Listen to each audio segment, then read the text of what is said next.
Kiwi Talks, great YouTuber that does interviews with these devs. Those interviews that the devs did, they said one of the reasons they left the company was because Todd was so uninvolved. It was because they were looking forward to working with him. One of the senior quest designer, I believe it was Will Shen, said that he was the senior quest designer for Starfield, and he saw Todd once a week in one meeting. Like that's tough. That's tough, especially when you're trying to build something and you want to live up to his vision, like, and he can't be more involved in that. Like, that's just, it's going to be tough to be dynamic like that. To me, it seems pretty clear that the company's just too big. It's grown too big. It's doing too many things, but it's a company that still is built around Todd, and Todd can't live up to it. Cut it anymore. I think that's part of the problem. But this is one of the really interesting tidbits that I wanted to touch on that kind of sparked my interest in this interview. Will the success of the Fallout TV series lead to the Elder Scrolls getting its own show? Probably one of the most obvious questions after the Fallout show's success. My personal take actually aligns very closely to what he's about to say. I don't think it would really work. One of the reasons I don't think it would work is partially like just narratively, but also what marketing people will call like the squint test or like the silhouette test, which is that you want something that's so unique and recognizable and iconic that the squinting, you can still tell what it is, or if it's just a silhouette, you can tell what it is. If you see the silhouette of the Vault Boy giving the thumbs up, you know what that is. If you see a silhouette of power armor, you know exactly what that is, right? With Elder Scrolls, what is that going to be? Maybe the actual like scroll, but that's far from iconic. You know, I think that's nowhere near like the Pit Boy or Vault Boy, you know, thumbs up pose. So that's tough. Is it the horned helmet? I mean, that could be true of anything. Okay, loading screen. How dare you? How dare you? Oh, that's funny. That's pretty funny. Okay, that's good. You got me. You got me on that one. Okay, that was good. That's good. But this is what the lead designer on Skyrim said about that, okay? If ever there was an advocate for the Elder Scrolls, it's this guy, lead designer on Skyrim. What does he say about an Elder Scrolls show? Quote, "What you have to realize about things like the Fallout TV show is that they don't make Bethesda money directly. I would be shocked if Bethesda is making any money that they care about really. Not when you literally make billions of dollars on Skyrim. What you're going to make by licensing the IP to this show is just peanuts. But what it does get you is attention. What it gets you is notoriety. It's marketing. Do they really need marketing for Elder Scrolls 6? So he's pointing out, I don't think they even need to do a show, so why bother? I also think there's something very special and different and unique about Fallout that lends itself to becoming a TV or movie experience, whereas the Elder Scrolls is trying to be a standard kind of fantasy. That's not as interesting. Not in this day and age where you already have the Lord of the Rings movies, we've got Game of Thrones. You'd have to try to find something to lean into that makes it, that would be special about it. Like the lead designer of Skyrim, the guy is saying it's just standard kind of fantasy. Like even he's kind of like talking it down a little bit, you know? It's crazy. This is Cap. The Fallout show is exposing it to thousands of normies. Sure. I think that's absolutely true. I think casual fans and people that are not playing the games are seeing the show. Like my wife, she doesn't play the Fallout games. She's just not that interested in them. But she's watched the Fallout show and has really enjoyed it. So she's enjoying it. It's not converting her into a player, even though she plays other games. But there's no doubt some people that are going and buying the games and doing that. But I think right now he's probably right. Like the Elder Scrolls does not need the show to help hype it up. It just doesn't. It's going to do just fine. Autopilot jumping. You know? So I see what he's saying, you know. Maybe he's downplaying the actual benefit of the show for the game, because I do think they're getting a sales boost. We saw it with the season 1 drop when Fallout 76's player base skyrocketed up. So it definitely does have an impact, but yeah, I see what he's saying. Yeah, you look at Fallout, he continues, you look at Fallout, everything is special about it. There is nothing like the Fallout universe anywhere else in gaming. It's very unique. That makes it easy to make a TV show and draw eyeballs, as opposed to going into a fantasy world where you've got elves and people throwing spells around. You'd have to raise those stakes. There's a dragon. I've seen dragons 20 times before. What are you giving to viewers that's new? different media have different needs, and I don't know that the Elder Scrolls would fit that media well. Maybe a movie, but I would struggle to see a TV show. That would just be for promotional purposes, but they're not going to make a ton of money off of it. I think he's right. I don't think a TV show really works. And I think the magic of a game like Skyrim or Oblivion is that in their day and age, they were the quintessential ultimate way for a more casual gamer to experience light fantasy. You know, it's not like The Witcher fantasy where it's like, okay, welcome to the game, first few hours, let's have a quest about a stillborn baby. Like, we're not doing that. It's much lighter, and that is something. It's why I've called, and many other people have called it too, like, they're junk food games, they're popcorn games, they're games that you can just kind of play and escape to, and oh, I'm riding a dragon, and oh, I'm fighting these guys, oh, I'm having a good time. You don't have to think about it too much. It's not too heavy, you know. It's not trying to be heavy. But I think because of that strength in terms of the games, I think that holds it back from having the same level of weight and interest in a different format like a show or a movie. You know, I do think that Fallout also, like I said, it passes the squint test, the silhouette test, whatever you want to do. There are many iconic things about it where you see it and you just know what it is, and you can build upon that to make a world that's really unique and interesting and different. I think realistically, a Skyrim, the TV show, or Elder Scrolls, the TV show, ends up just being a really generic fantasy show that struggles to differentiate itself against anything else, you know? It's just really hard to stand out. But again, like, this is coming from the guy that is behind Skyrim, and he's saying that, which is pretty remarkable. He goes on, another question. Bethesda games are often criticized for their floaty combat. Why has it been so hard for the studio to nail the feeling of hitting an enemy? What a question.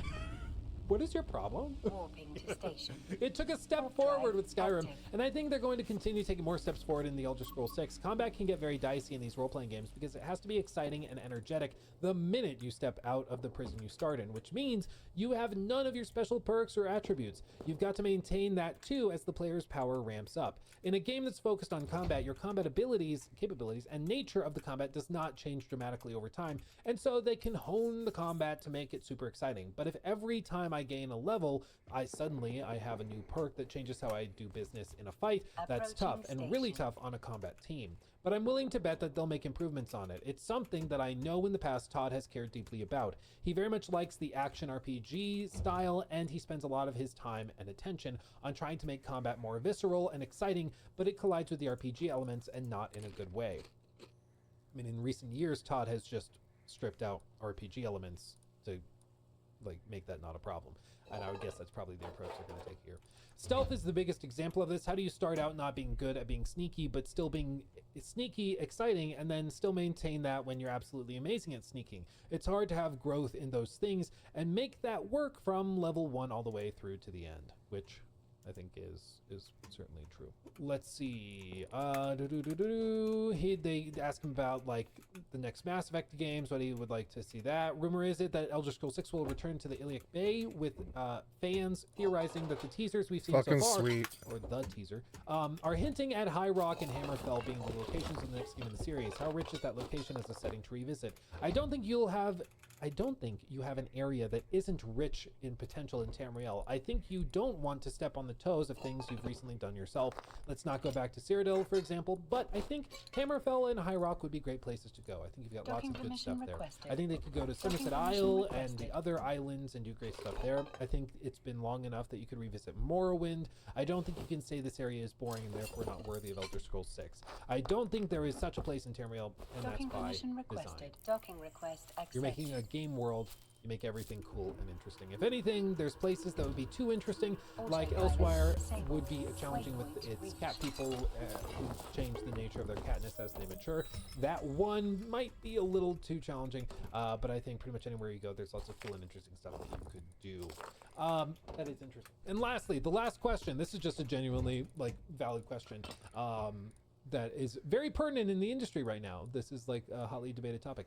Ubisoft have come under criticism for their mandate for employees to return to the office, saying that people making games need to be together for creative ideas to emerge in person. What do you think of that idea? I've heard from producers that work at studios that they're, according to their metrics, they are way more efficient when people are in the studio.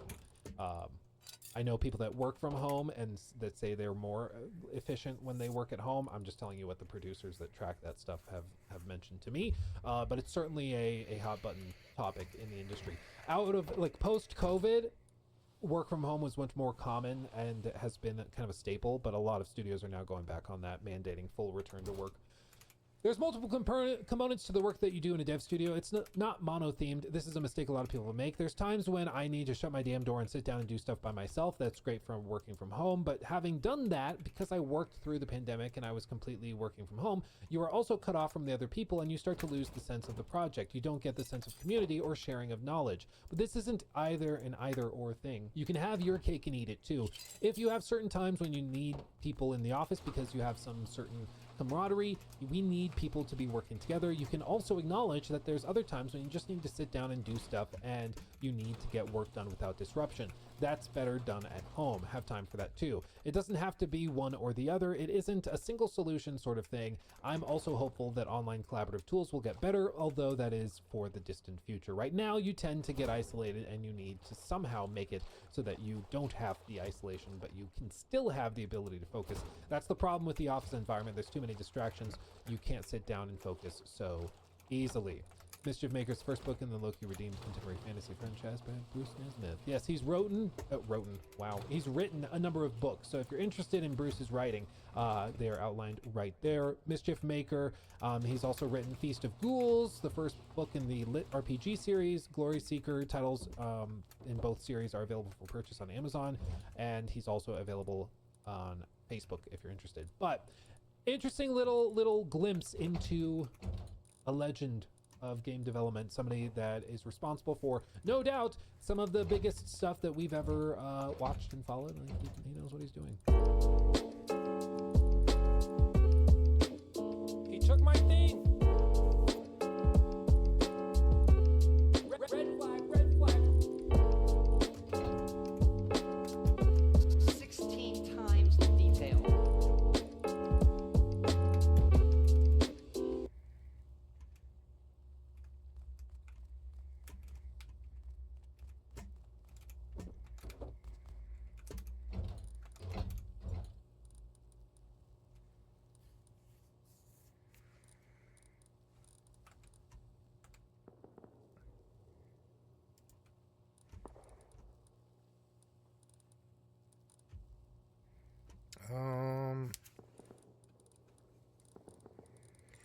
Trying to think about what I want to trade. I guess I want to trade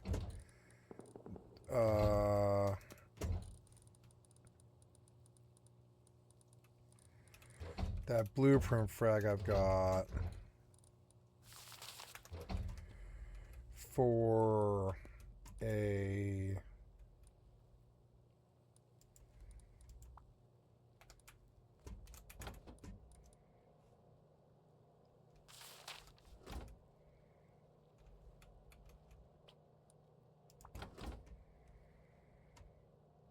so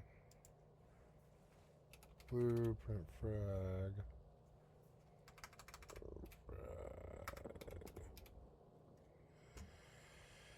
Basic blueprint frag. So for basic blueprint frag for a I don't even know what they're named.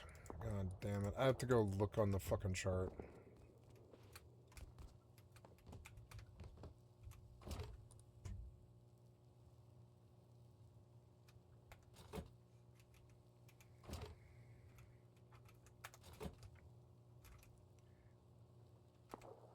There, this guy had him in his shop.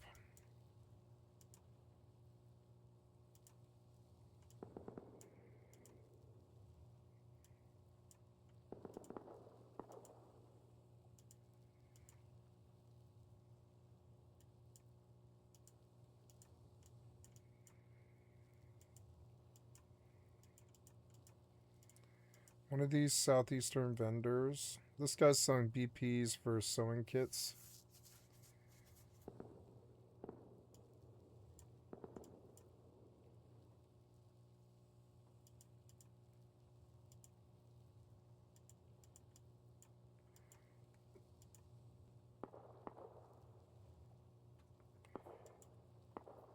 This guy who was selling wheels and stuff, his like shop isn't where I thought it was anymore. Where was this guy? He was selling ship stuff, but he's not anymore. Yeah, for a sale. This guy's selling for sale. Well, it appears that I'm kind of cock-blocked for a couple of days here while I wait for either people to post sailing stuff.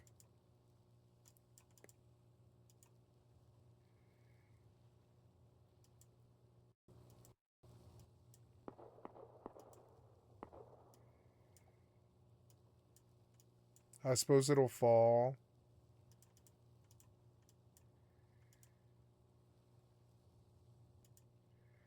If I run stuff, but I don't want to run stuff.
I think a good thing to run would be like the outpost train yard, I think.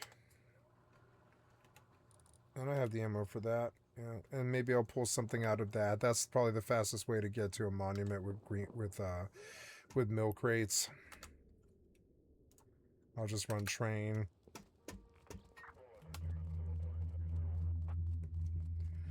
I have the meds and the bullets and all that.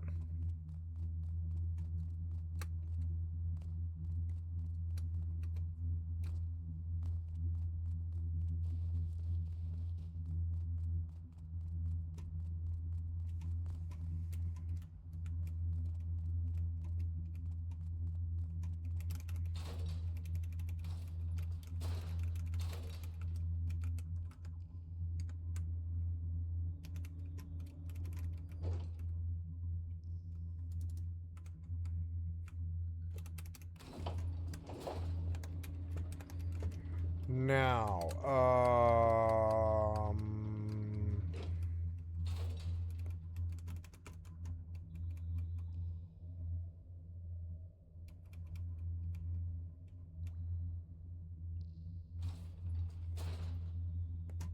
yeah, but now I'm too far from the guards and I'll get robbed.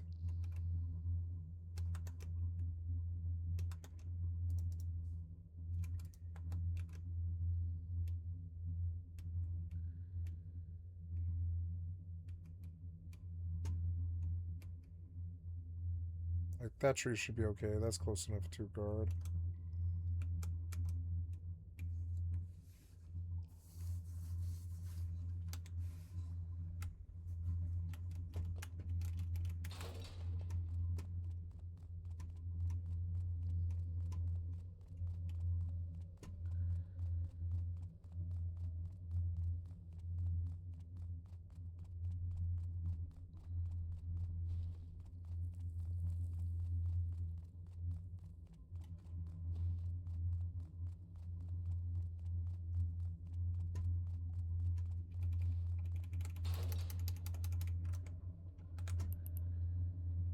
Oh, a storyline.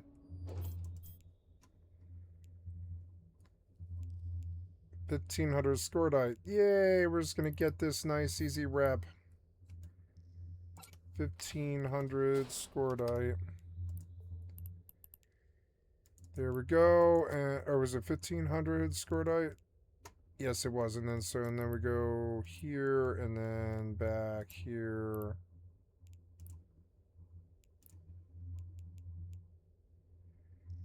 And then come back here.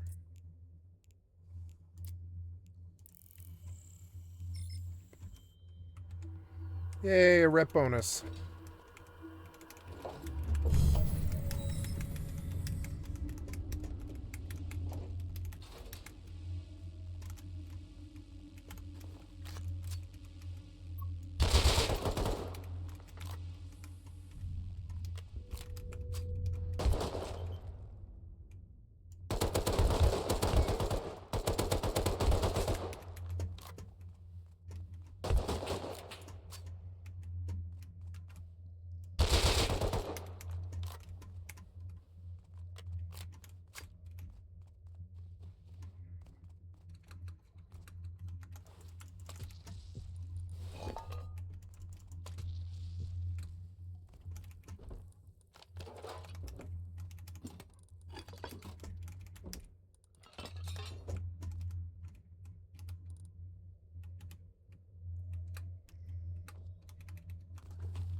Ooh, level.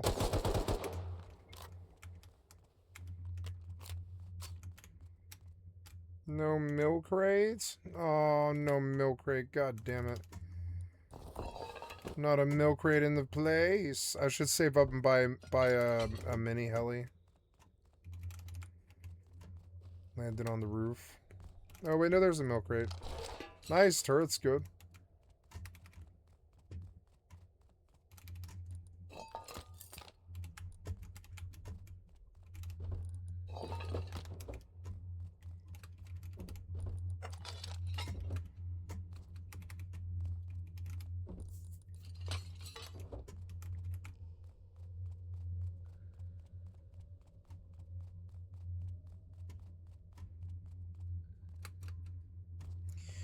Let's just try about a sail and an engine and an anchor.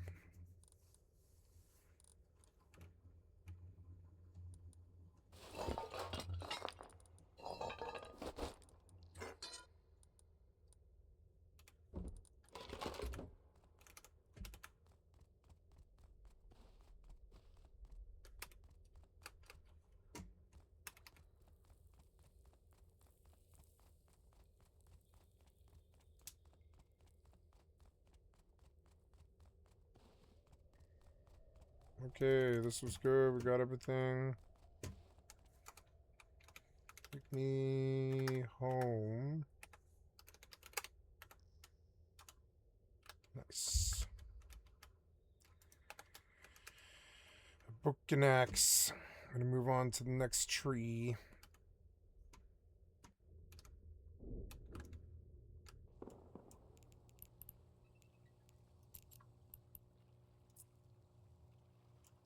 Warp drive active.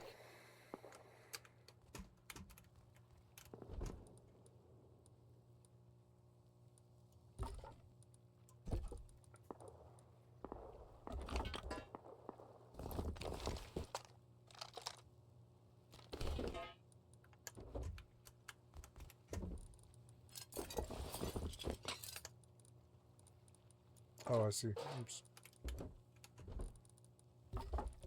Docking permission requested. Docking request accepted.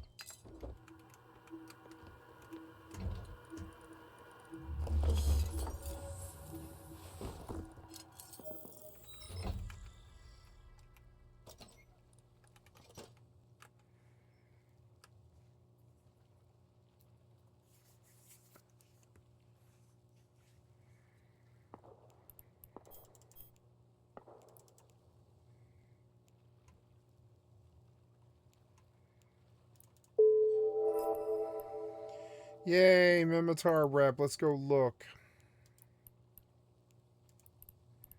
2.25. It's going up with this materials for war preparation. It's going up slowly. We'll be able to get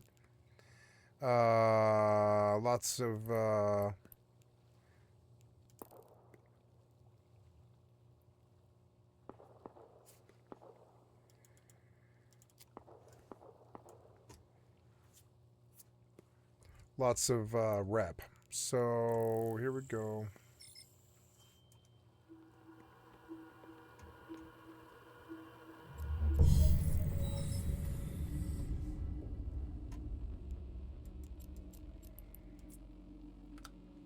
Warp drive active.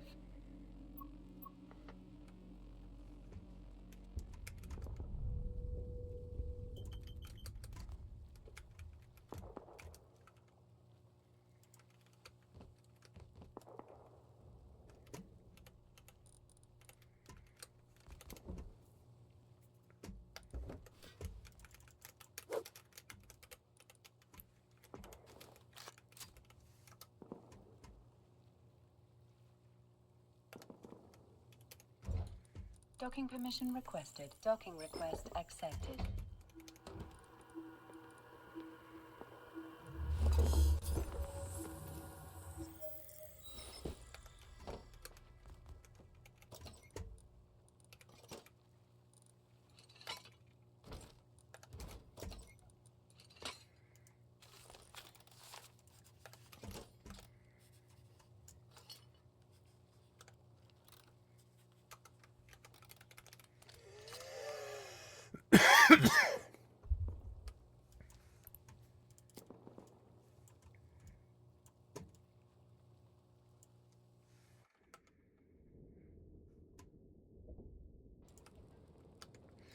I want other difficult sandboxes.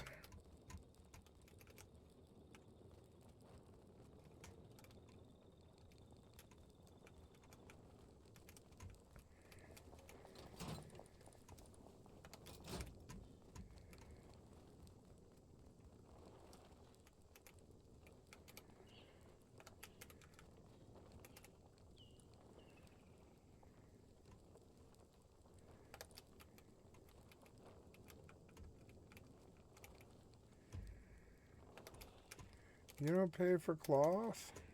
No, you don't pay for cloth, huh? Maybe that's just bandit. Oh no, here we go.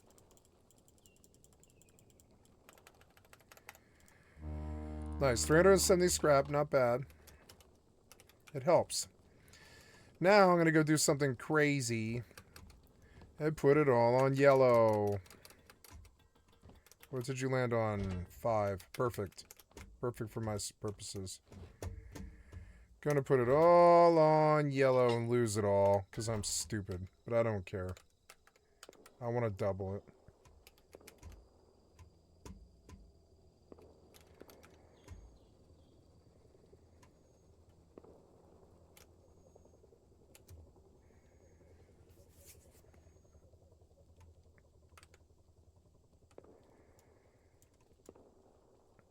I want other difficult online sandboxes, which is hard to do. Been thinking about Darkfall, but I don't know. Come on, yellow, baby. Come on, yellow. Oh, I'm through to level 3 distribution. Yay. Accept. Oops. Accept.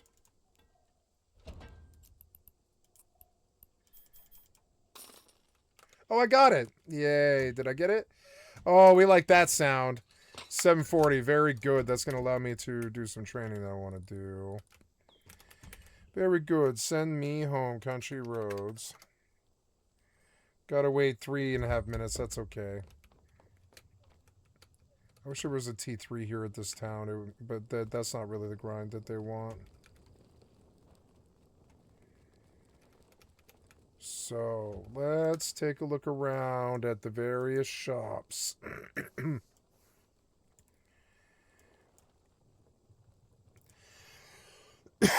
That battery is something I want. I will buy that battery. I don't care if it's overpriced. I don't know. Doesn't Outpost sell batteries, though? Yeah, no. They sell batteries cheaper than 300. Right here in town. Yeah. I suppose I should buy stuff that I need, like deployables and shit that I need. Think I bought ladder already? Yeah, do I know ladder, though? I need to verify, because I'm going to need it for the boat. Ladder. Yes, I do. Okay. Farm equipment. I could run fresh water, but no. Okay. I'm going to need lots of food. Food's a thing. Oh, two basic blue. Oh, I see. So if you want the boat stuff, there is a boat vendor. Okay. So I want to be buying basic frags, and I should go get the free one right now. So where? Or I don't know. Yeah, blueprint frags. Yeah, let's look around and see if they're selling them. I have that one in my house already.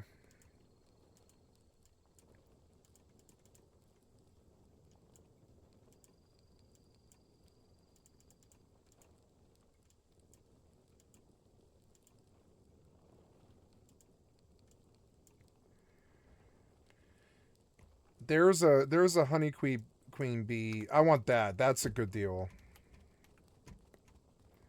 Gotta get to the vendors.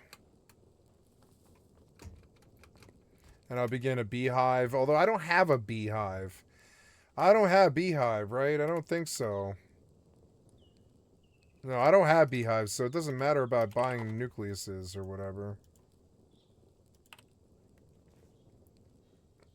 Blueprint frags. There. Buy a lot of blueprint frags. I'll take them. Sold. Perfect. There's a whole bunch of the ships that I need 2 days ahead of time. And that was good. You know, that was good. That's a good acceleration of what I need to do. I'll probably have to buy down the vendor, but I can do that. You know, I can do that over time. That'll take time, but ugh.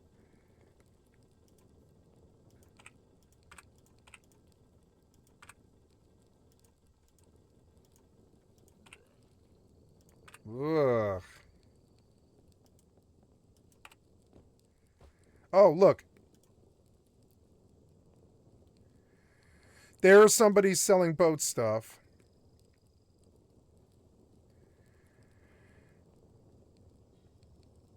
This is... Where is this? It's over on the West Coast. There's a guy selling boat stuff, and I'm going to buy 300 scrap worth. So, I can buy one more. I can buy one more. So we'll buy, what's the most important one, I guess? Bodie McBoatface. We'll buy you. Well, that's the most important one. No, the most important one is... Well, yeah, that's the most important one. Well, then, that's the most important one, though.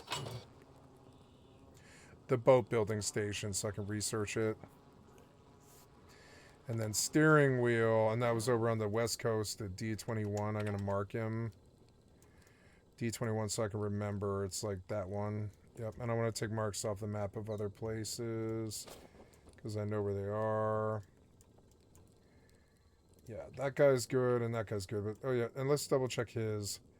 Yeah, he has a lot of stuff, but you know, just double checking. So good, we found boat stuff a lot faster than I thought we would. That's good. I bought blueprint frags. This will be like five of the things. if I recycle, if I go home and recycle, I'll be able to buy more from the vendor. So I'll just preserve these blueprint frags because they'll always be worth something. But the vendor, if I buy out the vendor with scrap, that's a much more preferable thing than blowing these blueprint fragments. Plus, I have another one at home, so that puts me at 5, and that'll buy all of the boat set, I think, and then I can move forward. I can make my boat and move on out there. I wonder where the deep sea is on this map. Is south, so I will move. I will move from a lot of my stuff. I'll move that box to my boat, or I don't know. That box is kind of expensive. I should probably just keep it at home, but I'll keep working on another one. In another couple days, I'll be able to buy another box, and then eventually a jetpack, and I'll be able to just blast away when something's bad.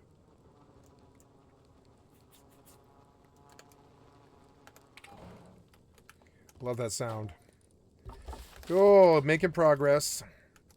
Donald Duck. Hello.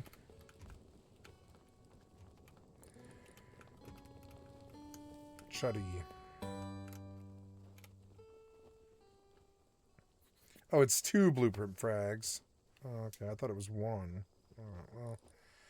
In any event, we're going to move forward and get everything we need. I need everything here. Fuck.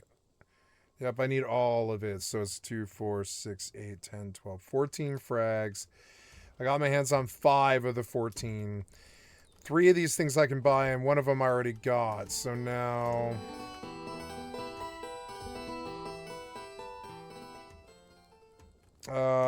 I want to go to home, I guess.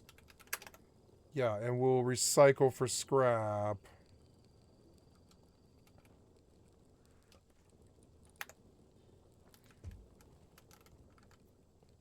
Ooh, moving forward on the server. Yay, I was not cockblocked like I thought I was. I'm glad I explored. So, Vulat. I feel like I could sell these things once I make them. Once I have them, I can be like boat sales, right? I can make a couple of shops with nothing but boat sales stuff. And I sell boat sales stuff for advanced blueprint frags. And then I'll have 2 T3s, one in the base and one in the boat. And yeah, it'll be fun.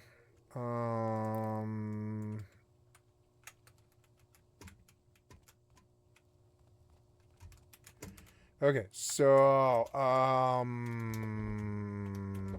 am banking these things. Good, and I will put them down here where I can find them again, and I'm gonna pull that blueprint frag out because I want it. Okay, so now we found a viable path to get to boats like 2 days early or whatever and get out there to the deep sea, which is cool. I wondered how these other guys were doing it. They're just trading blueprint frags to the outpost, and I didn't know. That guy moved his boat finally. I need a pair of binoculars on me at all times now, and I'll make one if I don't have one. Well, I didn't keep a pair of binoculars in here. I guess I didn't. I just kept recycling them. And I already have 2 advanced blueprint frags, and I'll keep my eyes on the thing. I need to keep putting this stuff away on the horse. Let's go with shopping. White wood. Very good. So...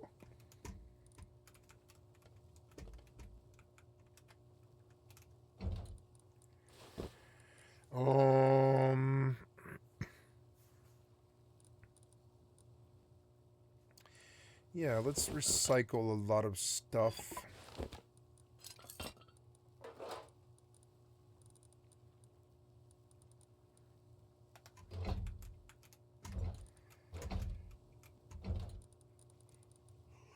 Let's recycle a lot of stuff. I wanted that large battery.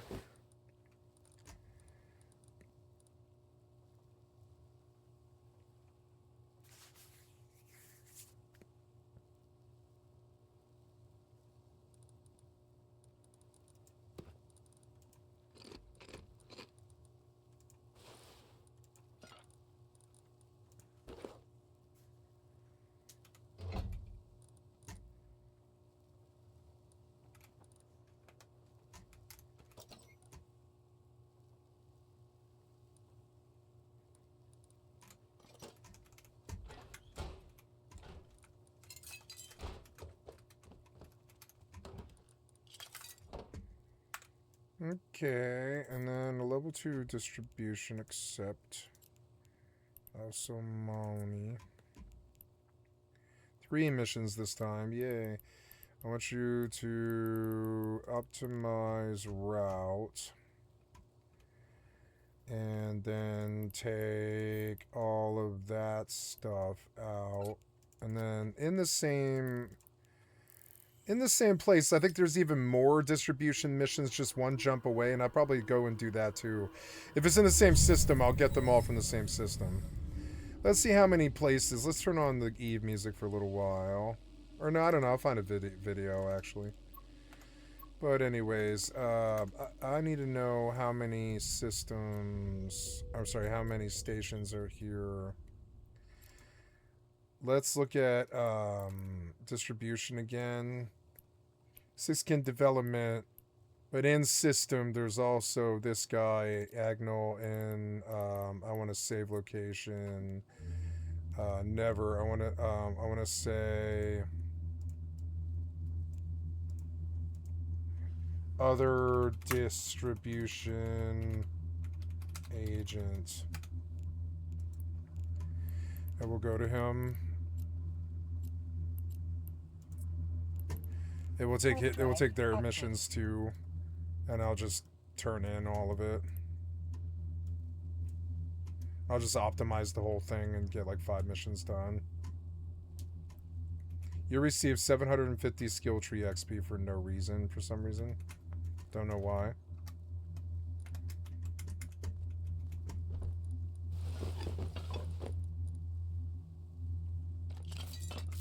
I want to research this Docking permission requested. turret, but it's probably more than I've got.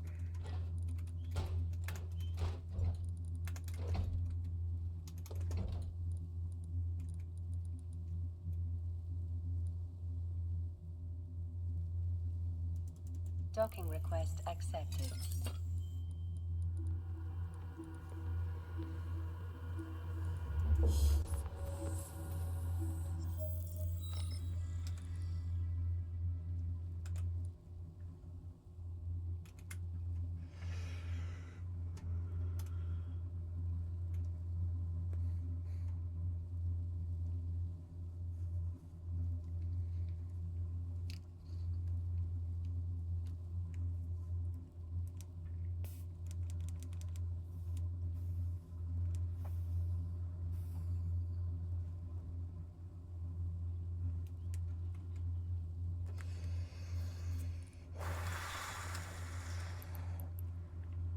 There's another couple of distribution agents here, which is good.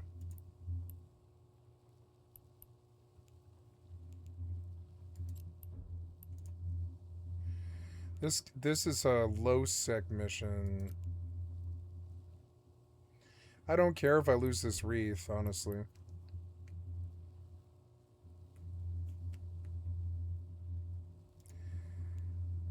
Wait, no. I don't know. No, I don't care. Whatever.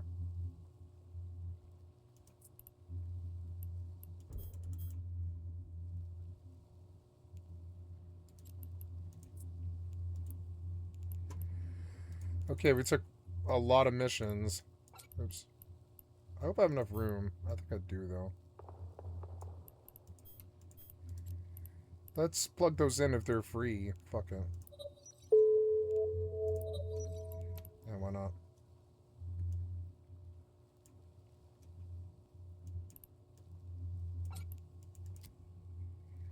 Five missions. 5 items. Optimize route. Very good. Prefer safer route. There we go. Very good. I'm learning to always be prefer safer. So, okay, get out there and get space truck. And we got 5 stops. Wait, no, 4 stops. Now 4 stops doesn't make sense. We have set destination. Add waypoint. Add waypoint. Add waypoint.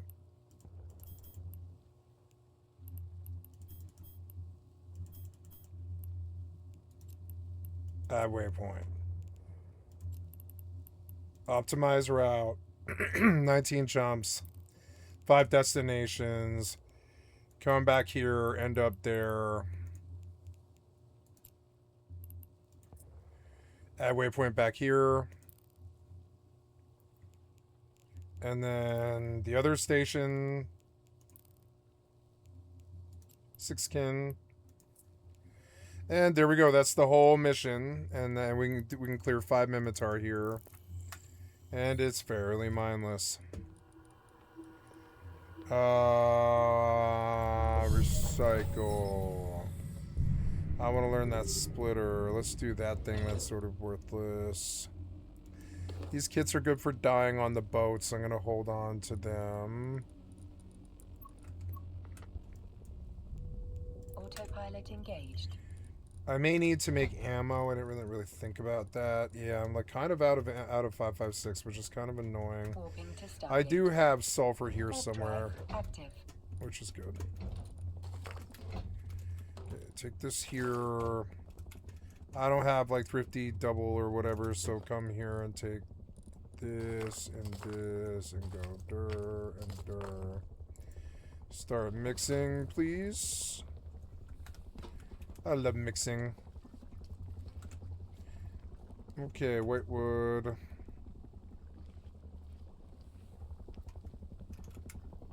Dapple wood. White wood. Approaching Stargate.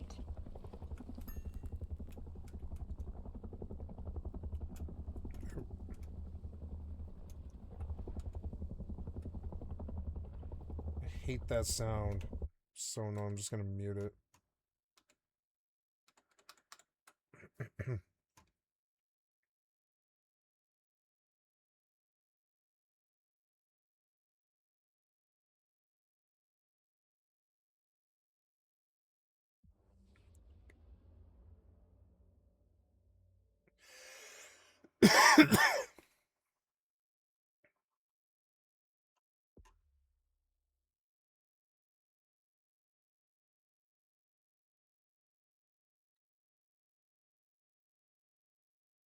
This was ongoing a crypto scam from June the King. Autopilot On June jump. 9th, 2024, in front of the Old Red Bar on Broadway Street in Nashville, Tennessee, are YouTubers Tim and Dee, a pair of street interviewers who target inebriated women to extract salacious answers from their equally indelicate questions. to Stargate. Across the street was Warp one drive such woman, active. a 20-year-old small-town factory worker that was in Nashville for a music festival. Though her friend takes over the interview as the factory worker walks off, though she returns shortly and delivers an answer. Oh, you gotta give him that huck too and spit on that thing, you get me? 3 weeks later, this factory worker would be mingling with an expanding roster of celebrities. 6 months later, she would launch a crypto coin that failed not even 30 minutes after launch. And over a year later, alongside frequently paying mind to her detractors, she would be streaming Fortnite to 9 viewers, and evidently selling photos of her Approaching feet on her Stargate. fanfics. While it may seem unrealistic compared to where she is now, there was a small window of time where she was viewed as the all-American woman, someone honest and industrious. And she appeared to embody these ideals partly because she was not seeking fame. She was actively hiding from it. But first, I'd like to thank Chime for sponsoring this video. Traditional banks cost a lot to operate because of their physical branches, the staff needed to operate them, and everything in between. Customers pay for those fees by being subjected to a low APY. Chime is digital first, so they can pass on those savings and benefits to their members.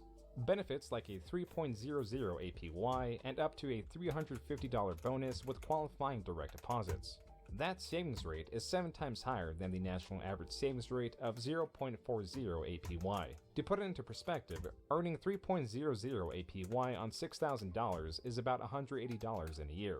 At 0.40 APY, you would only earn about $24 in the same amount of time. With Chime, you can also automate a percentage or a fixed dollar amount from every paycheck right into savings. So your money is working for Autopilot you while it's in jumping. your savings account, but always accessible when you really need it. Best of all, in my opinion, is that Chime has no monthly fees or minimum balance requirements. If you want to get up to a $350 bonus and start earning up to 3.00 APY on your savings, go to the top link in my description box or scan the QR code on screen. Just set up qualifying direct deposits to unlock the full bonus, and you can even get your paycheck up to 2 days early. Sponsor over, back to the Oh, I need a book. As the video was posted God damn it, I totally and spaced immediately it. hit the algorithm. The reach of the video was so great that it almost immediately seeped into the small town of Belfast, Tennessee. In this community of under 1,000 people, several took note of the video and recognized a girl who was enthusiastically giving advice of a sexual nature. The first to notify her were her friends. This information is not so surprising, considering at least one of her friends was present during the interview and thus knew to look out for the video. Alarmingly, every time she revisited the video, it would only grow far beyond her wildest expectations. It was only when she arrived at work at the spring factory and where she was in charge of packaging orders that she knew her life would never be the same. Her coworkers knew before she did, as they had also seen the video. I went and they were viral well today. aware of that fact. Her close circle of friends, her coworkers, and the rest of the world were discussing what otherwise would be an offhand comment. As the video grew in popularity and jumped across various platforms and posts, it was firmly dubbed Hawktua, an onomatopoeia. Separately regarded was the Hawktua girl. Though her friend had clearly said her name in the original video, the internet at large was only exposed to the soundbite of Hawktua and not the extended clip. Yet there was interest 84 in the gold. mystery as to who this girl was. Through the video alone, one could infer that she's possibly from Tennessee and her first name is Haley. Yet several days had passed and Haley had not taken ownership of it as expected. There was a bizarre and real desire to find Haley, the Hawktua girl. A painting was made to commemorate her, and across all social media she was virtually only celebrated for her faux pas, as a counter to the divisive nature of social media. As to only aid in the search, YouTubers Tim and D around the 16th. I liked it when I originally saw it, because I was like, it's good to see a woman who's sexually liberated. Effectively doxing the pair. Is that Haley had weird? been hiding, leaving her house only for the bare essentials out of fear and embarrassment. I mean, Though I was felt it becoming was increasingly clear embarrassing. that this It's was kind of not viable. embarrassing for In her her. absence, as would be even in her presence, opportunistic individuals pretending to be her and monetizing her meme. Some going as far as to launch shitcoins. Finally, on the 19th, a new post of Haley was making the rounds. In the absence of her own social media account was a picture posted on Facebook of a local hand manufacturing company. It was only 2 days later that this was also posted on Facebook. Quote, Epstein Day School Director Carla Reed released a statement to us earlier today in regards to Wellington's dismissal from the esteemed educational conglomerate. We have kids spitting on each other and everything else since they heard our beloved Miss Haley say spit on that thing on YouTube. Unquote. If not through the story alone, the humor tag or the Facebook account description would quickly reveal this was a satirical and fake story. But it did not appear as such to everyone. And she lost her preschool teaching job. Yo, justice for Hawktua girl. Like, honestly, be so for real. The Hawktua girl's life just got ruined. The Hawktua girl just got arrested and fired from her job. Occurred last week in Annette Asheville TN Epstein Day School. This story would balloon and will be retold with new details that she was arrested or was fundraising money after her firing. Though these elements were not true, what was, as reported by Rolling Stone, is that through her collaboration with the local hat manufacturing company, Haley had sold $65,000. I have some sympathy for Haley, but she also made some money, I think. After the initial viral video was posted. Though reluctant, there was now proven financial gain to be the Hawktua girl. Thus, Haley Long was coming out of hiding to embrace her new role. It is then that there was a new wave of attention and things moving at an insane pace. This begins on June 28th with the formation of her LLC 16 Minutes, a nod to the notion of the 15 minutes of fame, the instant celebrity or the one-hit wonder that is unable to replicate their lightning in a bottle moment, meaning Haley was meaning to stick around long-term. While this was a confident step forward, the internet at large nor her management team knew what else she had to offer. Even so, the time to utilize her fame was theoretically fleeting. So just one day after forming 16 Minutes of Fame, she was on stage at a Zach Bryan concert where she screamed her famous line. At the event, Haley was also interviewed by Zach Bryan's at the time girlfriend, who asked her what's next. What do you do now? Because now you have management, now you have a team. What are your plans moving forward? Like, do you want to still be the hook to a girl, or do you want to, like... I don't really want that to be, like, my image. Yeah. Like, hot to a girl. Too late. Haley was well aware she needed to find what this next thing was, lest she waste her 15 minutes of fame. This was common advice in future interviews. And that's why it's important also to figure out your next step. Why? I think you should do stand-up, and I think we need to, like, Oh, figure you out should what chillax, we yo. wanna talk about. Okay. Live off that Either 80 got grand you to made or whatever it reinvent is. Or bring something that people didn't know about you, or have another viral moment, which is probably not very probable. Yeah, it's very slim. The reality was that there was no plan to extend her status beyond placing her personality forward. Haley was an incurious and extremely average individual. She has no unique talents or standout aspects about her, yet this was in a way working to her benefit in cementing her story. The one of a more grounded and simpler Southern girl as a contrast to sensationalist celebrity culture. This had something, as even her tamest answers would bring forward a conversation. It's called Huck to or Nah. And you tell me if you want to huck to on that thing or no. Okay. Donald Trump. No, absolutely not. No. It's a no for me. Okay. No. Mrs. Hawk Tua, no, absolutely not. Internet fame, just shared her true thoughts about Donald Trump. No, in her first ever interview absolutely during not. A game segment on the Plan Brie Uncut My God, she's hot though. podcast. Mrs. Hawk, real name Haley Welsh. Mrs. Hawk. Mrs. Hawk. Did you seriously just say Mrs. Hawk? Came out against Donald Trump, sharing her disgust about the I mean, I feel the same. Will Mrs. Hawk's no. Donald She's like a never Trumper. Trump be a deciding factor in the election? Some comments on this post read, quote, "All out of fear from the liberal freaks. Trump is your president. I'm older." Unquote. So because she said that she wouldn't gargle his fucking meat, they thought that this was like an unforgivable sin. There were tweets going on about how disappointed they were that the Haktua girl turned out to be a wokey and shit like that. There was something special with Haley that could stir the pot. In a strange way, this highly average individual could bring out polarizing... This highly average individual. Such as this Reddit post where the creator appears to in earnest believe that people want her as president. Posts like this, and the controversy about not wanting to give theoretical fellatio to the president, brought her support as he countered to what appeared as undeserved hate, though there was the element of being overexposed. In just the first 10 days of July, she was still in the public eye for meeting celebrities such as Shaq, revealing who her management team was, trademarking her phrase, launching an official merch store that also had to sign up for a newsletter, and judging a bikini contest in where she broke down in tears of joy. Despite the continued opposition, still likely sourced from her overexposure, she was continuing to utilize her fame. In doing so, she was praised for her resilience and industrial nature. She was the all-American woman. The Rolling Stone went as far as to call her the national hero we need. Quote, "A charming Gen Z, Dolly Parton, who's rightfully becoming America's sweetheart." Nope. Unquote. Though this description of Haley was exaggerative, this was an appeal to her resilience and care. On her TikTok, on multiple occasions, she published videos in where she donated a cart full of supplies to animal shelters. Comments on this TikTok read, quote, "We made the right person famous. Her media team is so smart. This is actually the sweetest." Unquote. This was an excellent direction for her to take. The story of Haley Welch was one of hope and care for the underdog. How's your mom? How old's your mom? My mama a crackhead. You don't want her. So she doesn't have any teeth, you're saying? No, I'm so serious. You don't want her. There were two leading narratives at this point. Haley Welch is a woman who was thrust into endless turmoil, beginning from her drug-addicted mom to even the fame that she never asked for. Despite it all, she is a kind-hearted individual who makes the best out of impossible odds and is someone worthy of her fame. Conversely was the narrative that her stardom was emblematic of social media stupidity. A vapid comment brought to light an even less interesting individual.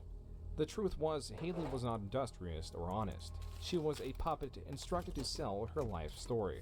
One that's good well came from tactical decisions. as to use it to leverage her brand to draw her audience to increasingly terrible and predatory products. During an interview with celebrity Howie Mandel, Hailey's manager sells this exact story while pretending to be acting in her best interest. What's your name? Hi, Johnny. Are you her manager now? Fantastic. Can I just say to Johnny, can we see Johnny? We haven't done anything besides let her tell her story, and anyone around the world would look at this and see this girl hit the lottery with the exposure, but she lives with her grandma. She worked in a spring factory. She wasn't on social media. She's the only person right now making people laugh around the world, and it's everywhere. And it's authentic and nice and real. And You're like the Scooter Braun of Haktua. It's all her. This is all her. But you'll direct her in the right direction, because it could go sideways, and this is a scary business, and there's a lot of people, and hopefully you steer her always in the right direction. We are here to protect the hawk from the vultures. On-screen art. Oh my god! Right So cheesy. The one on the left is from Alexander Schultz, Howie Mandel's son-in-law. He is a direct opposite of the ideals of Hailey Welsh. This is him on Twitter under the alias Doc Hollywood, giving a quote-unquote meme class to an unenthusiastic Hailey with a massive Bitcoin logo in the background. His profile is an NFT of a marijuana bud sporting Bitcoin-themed apparel and a massive chain with a lightning bolt. This was from the NFT line Bitcoin Buds. Though they're virtually valueless, Alex did, perhaps indirectly, utilize his father-in-law and his own wife to promote the line by providing them with an NFT. The top comments of these Twitter posts are littered with other unsavory NFTs of the same line, actions done likely to inflate the importance and therefore theoretical value of otherwise soulless art. This means that Hailey had a manager who was a wolf in sheep's clothing. A manager that just signed a contract with the human equivalent of branding and career poison. A contract for Hogcoin, a shitcoin that was set to launch later in the year. Upon Hailey's manager signing the contract, she received $125,000 up front. There was an additional $200,000 if she promoted the coin sufficiently before and after its launch, and she was also meant to take 50% of all the profit from the coin. She could later be seen on Twitter promoting crypto, except none of it came naturally from her. She was instructed exactly on what to say and when to say it. She did not even control her own Twitter. I don't think you're actually running your Twitter page, correct? Yeah, that's right. Yeah. I would interact with Careful, it, Tom. and I would DM the person, and they like pretend to be you, and I could tell it wasn't you. I was like, there's no way. I mean, I was like, there's no you way. can tell if I'm running an account or if I'm not. Yeah, I think it's awesome that, like, looking back, that you hadn't seen the Twitter at all, because there was so much going on there that I was like, what is that? Like, I remember specifically early on there was like this AI generated like meme of yours in like July, and I was like, there's no way that she tweeted that. Like that does not make sense. This is possibly the AI generated image that was posted. Hailey's management, alongside milking her fame, had the goal to extend it as long as possible. To do this, it would help if she was able to establish an identity outside of Haktua. This is a graph of the search trends of Cash Me Outside and Bad Baby. The red line represents the origins of a meme that quickly died off only for the girl behind it to maintain public interest outside of the meme. This is what it means to push past the 15 minutes of fame. However, Hailey's team was not as big or as well put together. This is her graph, between her meme and her preferred alias, which is also her real name. Her meme far overpowers her own staying power. Even the search term Haktua Girl is far more searched than Hailey. Yet, there needs to be not only something new, but also a vehicle to sustain engagement. That of which Twitter nor TikTok could do. Or even now, Fanfics, a website that allows users to unlock images at a set price. But you did start a paid wall platform. A what? A paid wall platform. What is that? Like, basically, it's like a paid wall platform is something that someone pays money to monthly. Oh, fanfics? Fanfics. Yeah. So, we're going to do mine different. Like, it's going to be like relationship advice and just conversations. Yeah. None of that. Which, give or take, I might have an outfit on or something like that, but Right. I ain't going to be naked on there. With the launch of this platform, it appears that Hailey's management were trying to sell her identity in a new way. Rather than the all-American girl, she was attempting to be sold as a dating guru. Her audience was mainly composed of men between the ages of 25 to 44. Men of this age took on more interest in her than even men or women of her own age. So the fanfics and the dating angle appears to be taking advantage of this metric. To this, it was rumored that Haley was going to have her own reality show, though even if it was in the works, the data behind her decreasing popularity would have lost confidence in any network, a safe bet considering that in August, interest in her had dwindled. It was this month that Haley launched Paws Across America, a fund meant to provide financial assistance to animal charities. In terms of interest in Haley, this only aided her reputation as interest in her continued to slump. With the reality show unfeasible, there was still a chance with its low-budget cousin, the podcast. She's literally doing anything to stay relevant. Does anyone actually give a fuck about her? Why are we keeping this girl relevant? Your 15 minutes are up. Your joke was funny for 2 days. Stop. Y'all really thought I was done? I'm just getting started, baby. This was posted on the channel Talk To It with Haley Welch, a podcast produced in partnership with Better, a sports betting She is beautiful. app Beautiful enough to be famous. founded by Jake Paul. Naturally, this podcast would also include Haley selling the app. A later interview would reveal Jake Paul's degree of confidence in this podcast, pointing to its lack in value. Thank you for coming on my cringy podcast. Hey, I don't think it's cringy. I really like where you guys are going with the science and the history of civilization and just being able to explore and break down barriers of human philosophy. I still don't even know what philosophy means. You're not helping your case. Yeah, I'm really not. It's okay. Right. Well, it's amazing to be here. Thank you. Well, of course. Thank you for coming on. Yeah, I think we had to delete the last one, right? That we did. I'm sure it still exists somewhere. I was as drunk as a skunk. Yeah, you walked off of it. It's okay. I didn't walk off. Did I walk off? I didn't You walk actually kicked the microphone over and It's a said, fuck this podcast. I feel like I should get up and do that sometimes. Jake was not the only guest to make fun of the podcast on it. And I also saw, it was like a collage, I guess, or like a slideshow, whatever you want to call it. But it had like 1 million likes, and it was like a picture of me and you, and it slowly faded into like Plato and Socrates, I believe. And it was like pretty much calling us the next Plato and Socrates. So What the fuck does that mean? we're like philosophers, essentially. Do you know who they are? No. All right. What is that? I'm not even gonna lie. I have no idea what he's talking about either. Wow. Maybe you guys should listen to some of the philosophers, and then you guys would come with some more in-depth stuff for Talk To It. Wait, you mean a philosopher like Shakespeare? Well, Is that the wrong answer? That's a playwright. Shakespeare was something more of like, you know, a play, like he would write plays. So we were talking about like our vapes. She's like, we don't have like vapes here with like flavors in them. And I was like, well, why not? She's like, oh, the prime minister doesn't allow it. And I was like, prime minister? I was like, what the fuck are you talking about? Yeah. I thought y'all had presidents there. I don't No, know. no, we don't. We don't. I don't get out much if you can't tell. We also have provinces instead of states. Man, just like Plato and Socrates. Me and you.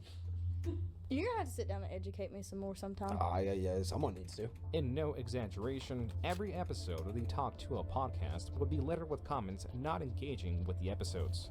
Rather, there were comments overstating the podcast's importance, with users citing how they would unplug loved ones' life support to view the podcast, or were skipping their wedding and were dropping out of college purely to binge it. The first episode of the podcast sits at 2.8 million views, yet no episode would ever again surpass 1 million views, and as continued to be the case with their popularity, views trended downward. Lesser known at the time was this video by Tim and D, the YouTubers partly responsible for her initial popularity. In November, they uploaded this video exposing their feud with Haley that stems from her lies. You're gonna come up to me with a microphone and ask me something like that? Oh, well, I'm gonna hawk to it and spit on it, you know. I don't mean nothing by it. Yeah, you were like actually being serious. Oh, yeah. Was there more of the? We gonna come up to her? Came up to her? I don't think that's how that happened. Haley was indeed lying in this moment. Her friend even contradicts her in her own podcast. We're just walking and we see like 2 dudes, you know, with like a big flashlight and a camera, and I was like, Haley, a camera. And we would go over there and I was like, are y'all vlogging? And they was like, no, we do YouTube. We're like, oh, okay. And I was like, do y'all mind if we ask y'all a few questions? We were like, never once told us what the questions were. Those were the last questions I was expecting to hear. This comment establishes several things. They approach Tim and D. They claim they did not know the questions would be that intense, and they state they knew that they were being recorded to be posted on social media. Haley would lie or otherwise contradict herself in every one of these statements. I think he posted the full video on YouTube this past Sunday, but He only told us he was a YouTuber. He never said anything like about, you know, Instagram, TikTok, nothing of the sort. So I was like, oh, well, I'm never going to see this again. Sure enough, I seen it again. While it was true that they introduced themselves as YouTubers, Tim and Dee also alleged that they informed Haley of their other platforms, as well as show that her friend demanded they post the famous Hawk Tuah clip.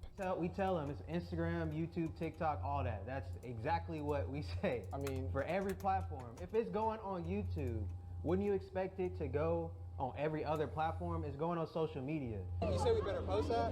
Yes. Okay. Post it for real. While Tim and Dee are indelicate with the questions and concerned with their content style, it was again Haley's friend that demanded they ask a salacious question after being asked a relatively tame one, and even brought Haley over to answer this question. Do you know what makes you wifey material? Me, wifey? Yeah. Everything. Come on, you gotta get a spicy one. You want a spicy one? Yeah. What's one move in bed that make a man go crazy every time? One what? This is for her. What? You What's- gotta answer this. You got it. What's one move in bed that makes a man go crazy every time? Oh, you gotta give him that hawk to and spit on that thing. You get me? To recap, Haley and her friend approached Tim and Dee. They were informed that this was to be posted on social media. Her friend asked for a salacious question, handed it off to Haley, and demanded the Hawk Tuah clip be posted. These are only a few points of Tim and Dee's longer 41-minute video on the topic, where they also discuss the rocky communication between them and Haley, meaning Haley was not the most honest person even outside the direction of her management, who was nearly ready to launch their shitcoin and a separate product known as Pookie Tools. In essence, it is AI repackaged and limited to disseminate dating advice.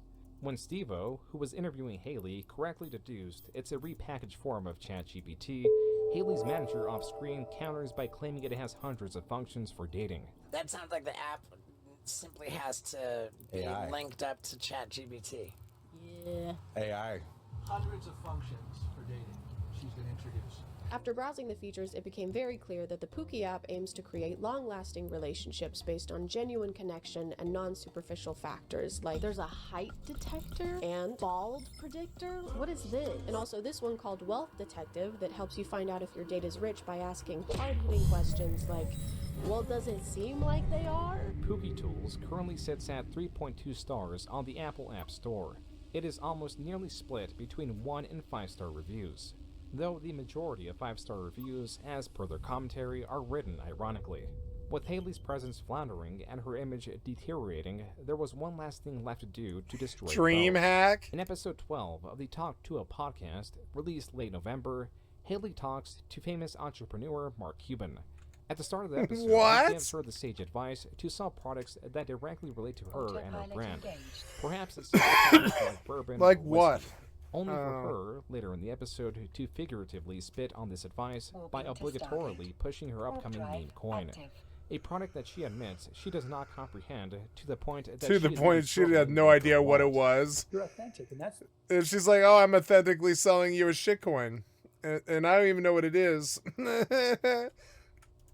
you want to find things that you like and products that you love and you like or that you want, something that you think you need that people that you know would relate to, because then it's easy for you to sell it.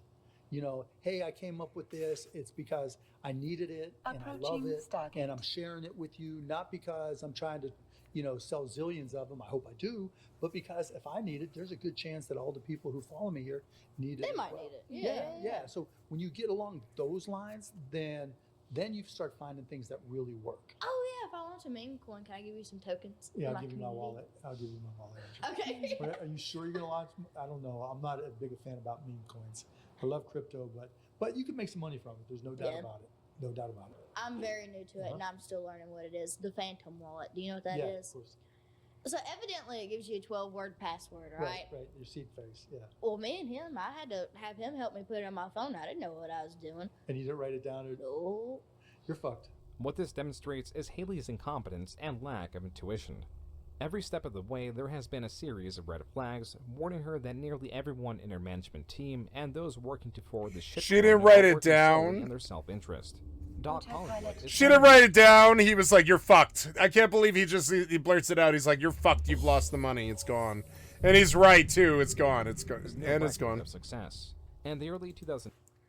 He attempted to become a DJ and release music that is the accidental parody of the Hollywood stereotype. His only claim to fame is marrying into it. Furthermore, he is pushing a form of crypto infamously known for being inherently valueless, something he has done in the past. He has shown himself to have no taste, nor reason, and is willing to utilize the fame of those around him to their detriment. Haley's manager is also the same, with him pushing equally valueless and needlessly complex products like Pookie tools that failed miserably. These are entirely manufactured individuals that siphon wealth, and are of the sort that will only place their own interests first. It is catastrophic. Gee, you think they're sleazy managers that, yep, they've been around since dawn immemorial. Such as AI or crypto. The dissonance between the two is so profound, it is astounding that Haley went along with it, despite her intuition screaming at her otherwise. Yet, there is a reason, and the reason, as revealed in a future interview, was money for paws across America. The way it worked, they're like, okay, how it got explained to me, they're like, this is like really good, like, everybody's gonna get a cut of it, like whatever we raise out of it, and they're like, Chelsea, like, you're gonna get this cut, and then Haley, we're gonna take your cut and we're gonna donate it. And I was like, that's fine, like, let's do that. For like animal shelters, I have a charity, Paws Across America, and we're gonna take that and then we're gonna use it to go in there and fund everything. Like, if we're going to a shelter, we can donate to them here, there, everywhere. Yeah. So, and they also made it out like it was like a really good idea to like get my ball. She's not an idiot. She's just inexperienced. But this girl's not dumb in any way or form. I think she's actually very emotionally intelligent. Followers engaged with it too. Like, the idea that we talked about was like, oh, 1 month, if you go and you adopt a pet from an animal shelter, you get so many coins. But of course, I don't run that. I'm too much of a dumbass to run anything like that. So, but that was it. It was made out to be like a good thing. So I was like, okay. Which at first I was like, no, I don't want to do that. I've never heard anything good about that, Bitcoin, or anything on the stock market. I don't know. I'm a girl. I don't know nothing about that shit. With Haley's cut marked for her charity, and with the $125,000 up front she got presumably already donated, the launch date of the shitcoin inched closer. The crux of this coin was to utilize Haley's ignorant audience to buy into the coin. Over here, the developer and the launch pad of the coin was stating as much. Quote, why Hawk is special. This isn't just another token launch. Haley's launch of the Hawk meme coin represents a meaningful step in bridging mainstream audiences with the crypto world. Transparency first. Hawk's focus on inclusivity for non-crypto fans sets a new standard for meme coin launches, leading the charge for transparent, community-driven projects. Unquote. Haley on Twitter, or rather the person behind her account, continued to virtually only promote crypto. Then came December 4th, launch day. Just the day prior, Haley released an episode titled How to Avoid Getting Cancelled.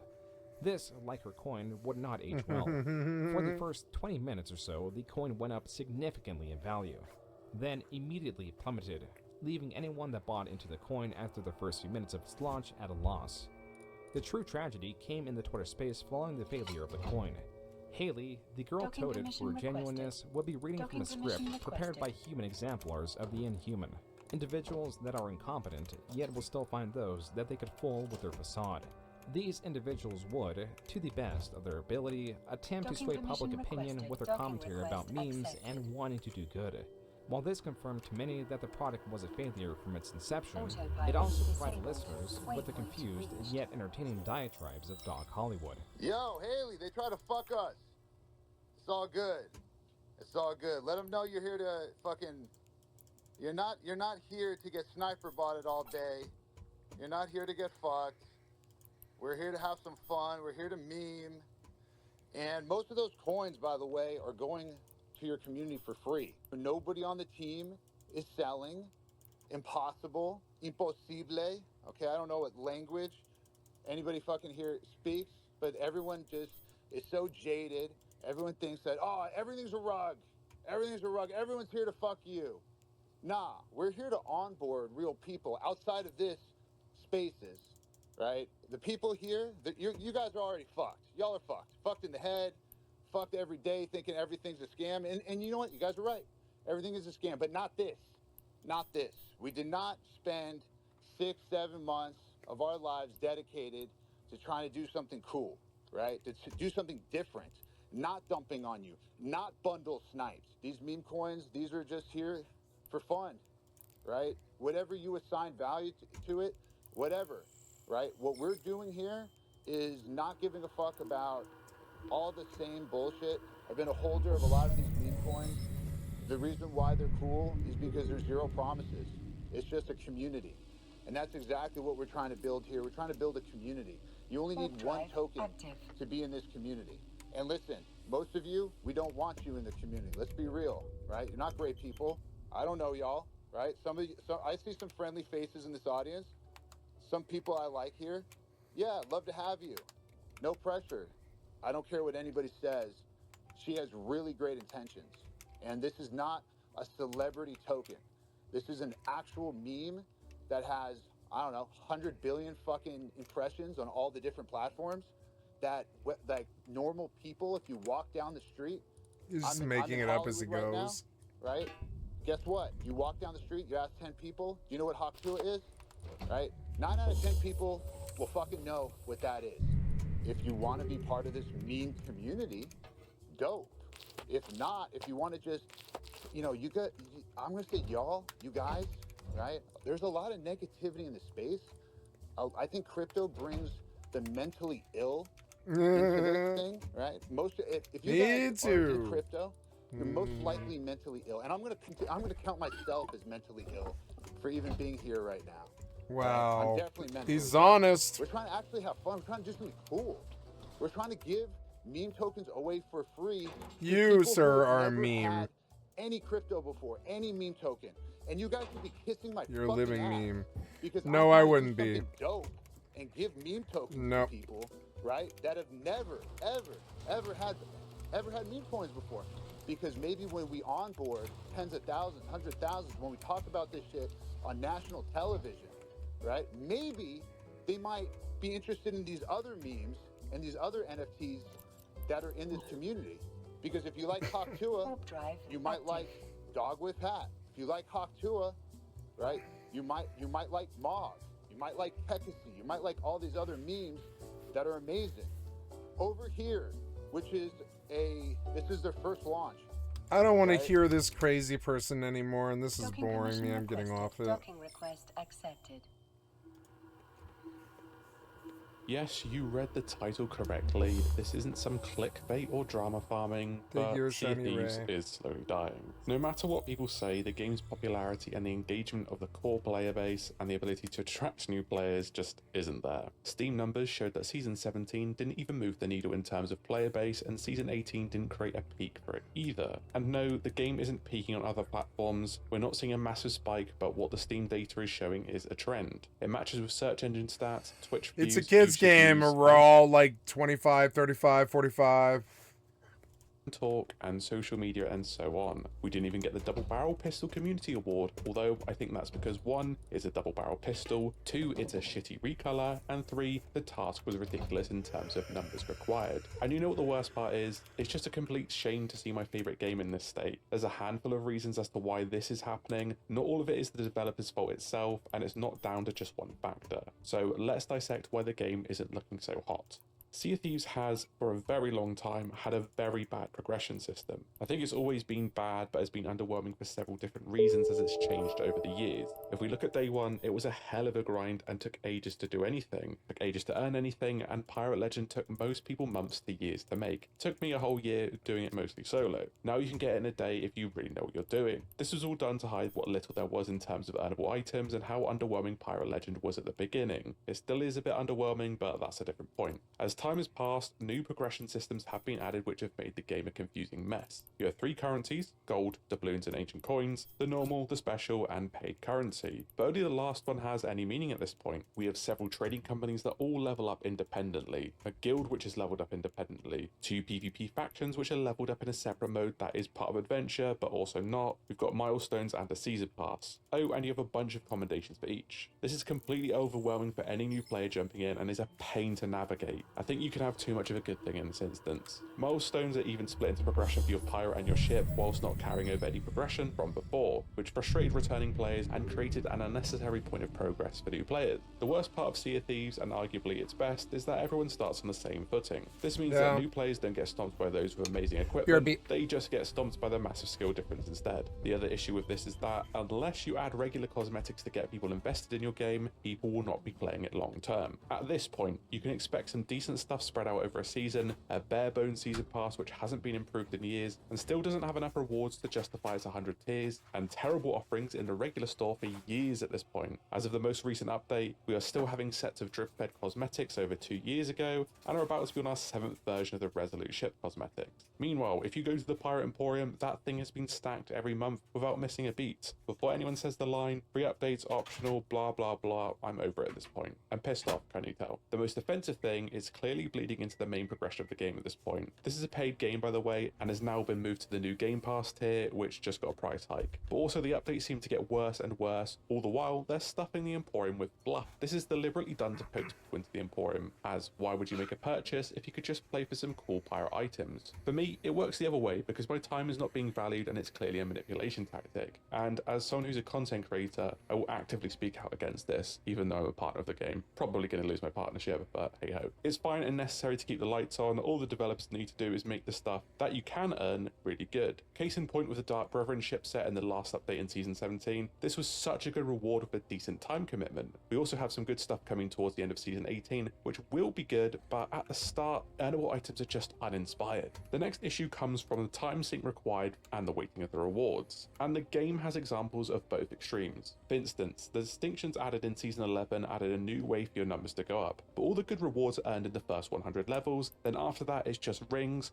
that cannot be worn with gloves, so they were just gloves but worse. There's no incentive for people to work past the goal of level 100 in the faction. There's no reason to grind. They could have spread the rewards out since there's like 1 every 5 levels after 75. That would have made for better progression. Then on the other end of the spectrum, we have Hourglass. While this was meant to be the end game of Sea of Thieves, the first 100 levels in rewards are just bad. It's just a figurehead that gets slowly upgraded and titles. I got my curse in about 3 or 4 weeks, but God bless anyone who tries now, since the mode is infested with cheaters. It's a full-on grind that requires an insane time sink which 99% of the players don't have time for. There's just no semblance of balance here. When we do get regular rewards, they're generally easy to get and they're just trinkets. There is no core progression system that is properly balanced. It's often too easy for anyone who plays once a week, or too hard for anyone who plays very little. The whole progression of the game being cosmetics is a blessing and a curse, which has pigeonholed what can be added to the game.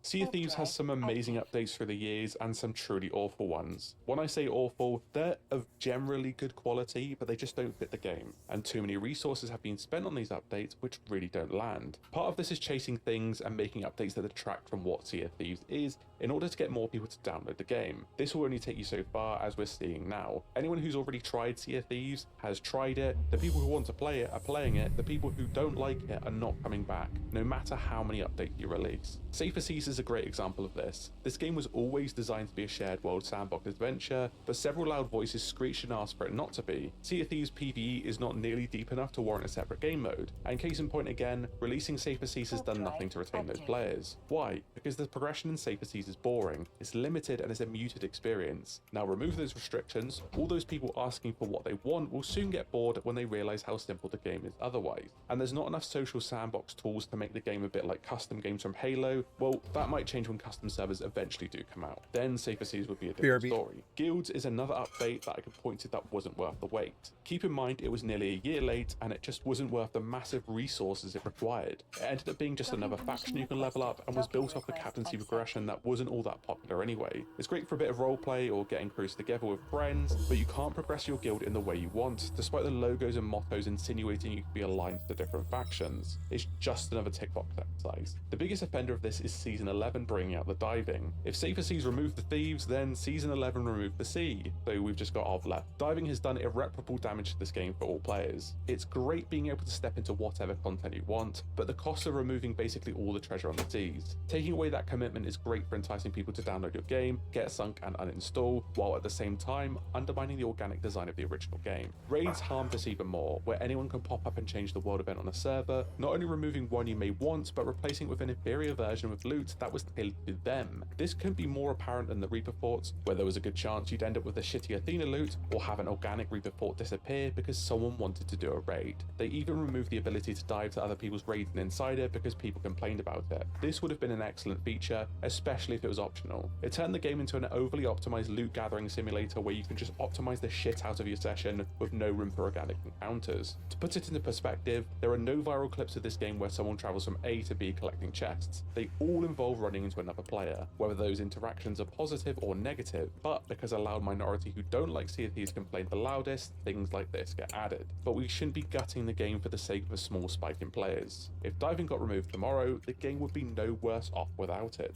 And you can see the amount of people that complain about it now and realize how much of a mistake it is. We can look at other examples of updates that missed the mark. Season 16 failed to build off Season 13 despite being a Reaper update. While the Reapers did need some sort of update, we essentially got one voyage split into two and a week mid-season. I did want features split up, but Season 16 did not have the level of content to split it up into three, and it's clear that both the voyages were meant to be part of a big one. The cosmetics were okay, but the story was non-existent, more on that later. About dissecting every single update and categorizing, the game really has an issue with the momentum, where a single underwhelming season can change the trajectory of the game. Same with when we get a good couple of seasons in a row. In a time where every game is competing for each other for players, any slip will cause players to go elsewhere. We see this happening with Ark Raiders poaching players from COD, Battlefield, and so on. It doesn't even need to be a live service game. If I'm not enjoying Sea of Thieves, I'll play Elden Ring Night Rain, I'll go play Legend of Zelda, Pokemon, whatever. In modern gaming, it's critical for updates to land and carry on the momentum. To Sea of Thieves' credit, the new season system does have a good direction with the game, being like an ongoing live service. We're back to focusing on the story, and the story seems linear rather than hopping around different aspects of the lore. We constantly had stuff going on in the background that is exciting, such as the end of Adventures teasing the cure for the Skeleton Curse, only then to pivot to Monkey Island. Other examples include having Flameheart come back, then moving on to a season about crouching, then the Hunter's Call, and then back to Reapers, but nothing really to do with the Burning Blade. I get the team wants to work on different things, but that can be the detriment of the health of the game. There seems to be a middle ground here with the new seasons. We'll see how the story unfolds, but it is slightly better. This brings us to the next point.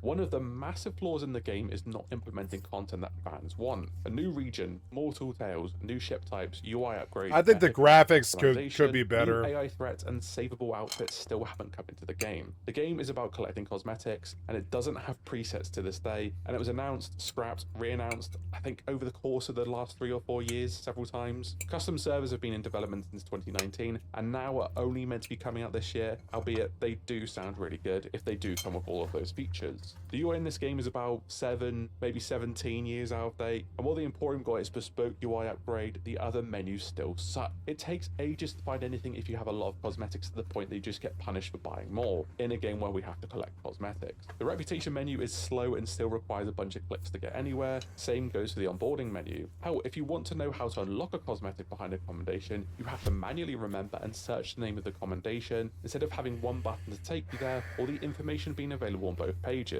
This is one huge pain in my assholes, and it's awful for new players. The wiki is great for this, but we shouldn't have to use third-party resources. We haven't had a true map expansion since 2018, a new ship type technically since 2018, I guess you could count the Burning Blade. There's no mainline Tall Tale since 2020, and even when feedback is given about... It's funny to hear another nerd complain about his little pond. That's why I splash through so many.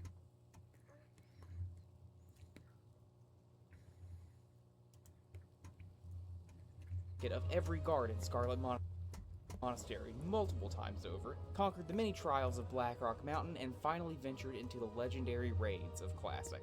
Now, after seeing just about everything Classic has to offer, I can confidently say that Classic WoW is the most overhyped game in history, and it is effortlessly outclassed by every single subsequent version of World of Warcraft, as well as countless other MMOs. Yeah. I've no doubt already upset most Classic players watching, but before you finish typing your expletive-ridden comment, let me clarify a few things. First off, I don't hate Classic WoW. While I won't have a shortage of critical things to say in this video, I respect Classic a lot. I loved it as a kid, and it evolved into one of my favorite games of all time. Certainly the game I've spent the most time playing in my life, and Classic set the foundation for all of them. Secondly, I have no desire to stop anyone from enjoying Classic. If you love the game, more power to you. My goal with this video isn't to tear down the people that enjoy Classic, but rather to deconstruct the orthodoxy surrounding it, specifically because of the falsehoods peddled in its name. The truth is, WoW Classic is a good game. For 2004. Right? That's how I feel. Like, that's how FFXI feels. Downright delusional. One of the most common phrases you'll hear with regards to Classic is that it's about the journey, not the destination. So where better to start than with said journey? Combat is the central pillar of World of Warcraft. Almost every quest will require you to kill something or to kill something so you can subsequently click on something, with minimal variation in this format. So the combat needs to be stellar to underpin such a repetitive quest structure, and in that regard, Classic seems to start out on a strong foot. WoW, throughout all of its versions, has always been renowned for its game feel, and that fully applies to Classic. Pressing buttons feels extremely responsive, and that is paired with fantastic audio design and visual feedback, which means that, even in its Classic iteration, the feel of combat in WoW is unparalleled. When I first ventured into Dun Morogh, I was tasked with a few simple quests against some non-aggressive wolves and trogs to get me acquainted with the combat. I was then sent to face my first aggressive enemies, trolls that required me to be aware of my positioning and avoid overpulling. Finally, I was put to the test by being sent into a cave which was infested with aggressive trolls. Navigating the cave added an additional complication, as I had to be aware of my positioning and avoid. I don't need this.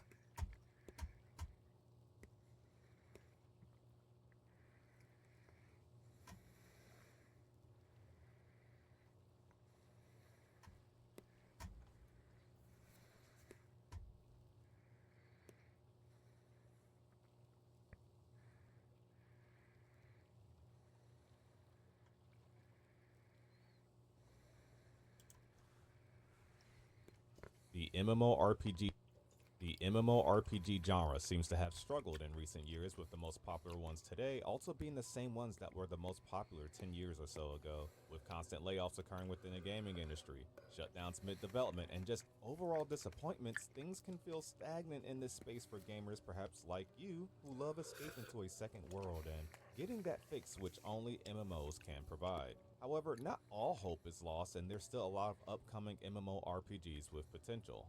So hello gamers, it's nice, and hope everyone looking for a new MMO home is having a nice day. Today, we'll be compiling the top 10 most promising upcoming MMOs. I truly hope there is at least one title mentioned in this video that gives you something to look forward to. Not every game is for everyone, especially when it comes to MMORPG, so do keep that in mind. Also, there is still some good current MMOs already out there that people are enjoying, a lot of which I'll be trying this year for the first time and reviewing, so make sure you're subscribed to follow the journey. And to preface, this list will include MMOs not yet globally or fully 1.0 released that we can still look forward to. Some of these titles we know of, but have very minimal info on compared to others that we'll discuss, so there's no telling how good some of these games will be, but they are anticipated and worth keeping an eye on. These will not be placed in a ranked particular order so that we can debate in the comments on which one is the most promising. And with that out the way, let's get into it. Coming in at number 10, we have one of the most ambitious upcoming MMORPG. Wrong. The updated gameplay lately, including a complete overhaul of the previous visuals. It features an old school fantasy style that doesn't go for high. Okay, well, let's start this video over. Coming in at number 10, we have Scars of Honor. This has truly become one of my most anticipated projects that I'm keeping an eye on. Scars of Honor is an upcoming free-to-play MMORPG from an indie studio, Beast Burst Entertainment, with a ton of promised features to look forward to.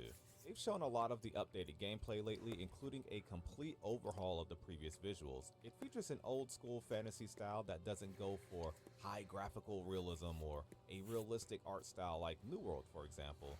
As I mentioned, the game will be free to play, no subscription, no pay to win, free expansions, no loot boxes, with only cosmetics monetization. I'd like to quickly go over a couple of features that have me the most excited for this one. The main one for me is the talent tree and build customization. This MMO gives me almost Path of Exile vibes with how intricate and large the skill tree is, giving you ways to master your class and make unique builds and just truly set yourself apart on the battlefield. I dislike games when everyone is forced into a certain gear set, a very specific meta, or the same skills, so I love when a game provides opportunities for players to do something unique and truly theorycraft while catering a build just for them. You won't be able to select every option in the tree, so there's good opportunity cost decisions presented to players. Your skills can be augmented, like this mage fire attack, increasing in range, cast time, or others like leaving a ground-based flame damage attack in the area afterwards. And it wouldn't be Scars of Honor without, well, Scars. Scars are unique global powers you get for various activities that modify spells even further or give numerical boosts like crit damage increases. The combat is sort of a hybrid combat, tab at its core with a lot of skill shots and aim shots, and there is no auto attacking. There are more planned classes, but we've currently gotten a look at the Druid, Knight, Mage, and Paladin. However, there are more classes planned, including the Warrior, Assassin, Necromancer, Mystic, Pirate, and Priest. The class identity and design already looks to be well executed thus far. And last but not least is the procedural dungeons. This is huge, especially in terms of replayability, right? The developer stated that the layout of dungeons will be different each run, switching up the dangers and obstacles in it each time It won't be good enough. and paths taken. This obviously reminds me of the procedural dungeons introduced in New World Season 10 without the timer rushing you. Your choices are all dependent on which path you take in the dungeon. This seems really good, and I look forward to hearing more news on this MMO. Let me know if you'd like more info or a dedicated video on Scars of Honor. No release date yet, with a playtest in spring of 2026. Coming in at number 9 is Chrono Odyssey. I won't go too in detail with this one as I just uploaded a dedicated video here on the channel, but this one shows promise. After mixed impressions on a problematic beta test in the summer of 2025, the developers appear to be correcting a lot of mistakes. While there was a lot of jank in the first test, there was also some potential, especially for enjoyers of action combat. The developers have shown that they have improved their combat a lot since the test and seem to be good at taking feedback. There was also great improvements to lighting, which has this looking like a completely different game. This is one that's at the top of my list as I'm an action combat enjoyer, and it really reminds me almost of a Souls-like combat. This dark-themed MMORPG focuses a lot on time travel, time manipulation, and this is really something you don't often see in the genre. There is multiple classes with 3 weapon choices on each, and you wield 2 weapons at a time. If they continue to improve before their next test, there can be a lot of hype generated for this one. We'll continuously have to be cautiously optimistic, but this deserves an eye to be kept on it, and this comes from a Korean studio, Chrono Studio. I really look forward to the 2026 playtest. Coming in at number 8 on our list is Arcade Chronicles. This one admittedly is a stretch, I know, and I originally only had it as an honorable mention, but this MMO, or rather MMO Lite, has a lot of gamers looking forward to it. While not exactly a direct sequel to a lot of people's favorite MMO Arcade, the game is set to be 50 years before the events of the original MMO.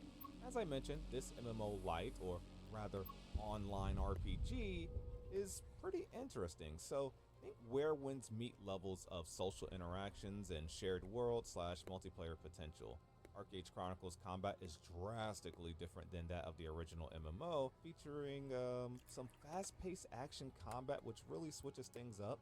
There will not be massive multiplayer battles, but rather a focus on small groups, as this will not be a traditional MMORPG. There aren't many details out there on this one, but I wanted to include it as I think this is the direction that a lot of studios will venture into, especially after the massive success of Where Winds Meet and the consensus that players really want a shared world, but some really just want a solo catered experience where they kind of just see people or share the world and just have the option to seek help but don't really need it. And honestly, after so many traditional MMOs have seen failure recently, I can see this really coming true. This is from developer XL Games and published by Cacao Games. Next up is Pantheon Rise of the Fallen. This old school MMO is very unapologetically true to its old school core.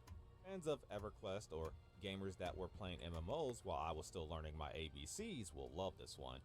But in all seriousness, Pantheon Rise of the Fallen has shown massive improvements in a very open development over the years. Pantheon is currently playable after arriving to Steam Early Access in December of 2024. The creative director actually streams his own game, which is very admirable, and he does this very often, which is cool. And it's been lovely seeing the Docking progress permission today requested. compared to where it was even 2 Docking to 3 years request ago, accepted. even just from a visuals perspective, much less content and class improvements. Pantheon, even in early access, already has a lot of race and class options. The class options are Cleric, Dire Lord, Druid, Enchanter, Monk, Necromancer, Paladin, Ranger, Rogue, Shaman, Summoner, Warrior, Wizard, and I think there's a Bard coming. This class system will get further enhanced with the Mastery system. While from an outsider's opinion, the combat doesn't look thrilling, it really seems to be a lot of enjoyable layers there. Plus, it looks like people really enjoy it, especially those who love the old school combat style. And where it may lack in that area, it seems to make up for with a challenging world that looks very immersive, that encourages you to be social and group up. I will say, developer Visionary Realms has been cooking, and I cannot wait to dive in. I plan on trying Pantheon this year myself for the first time, and if you're interested, I highly recommend you check out Redbeard Flynn on YouTube and Twitch. Sword of Justice is a visually stunning Chinese MMO already released in the East, featuring an immersive world made even more immersive by its AI-powered NPCs, which respond to your messages whether typed or spoken.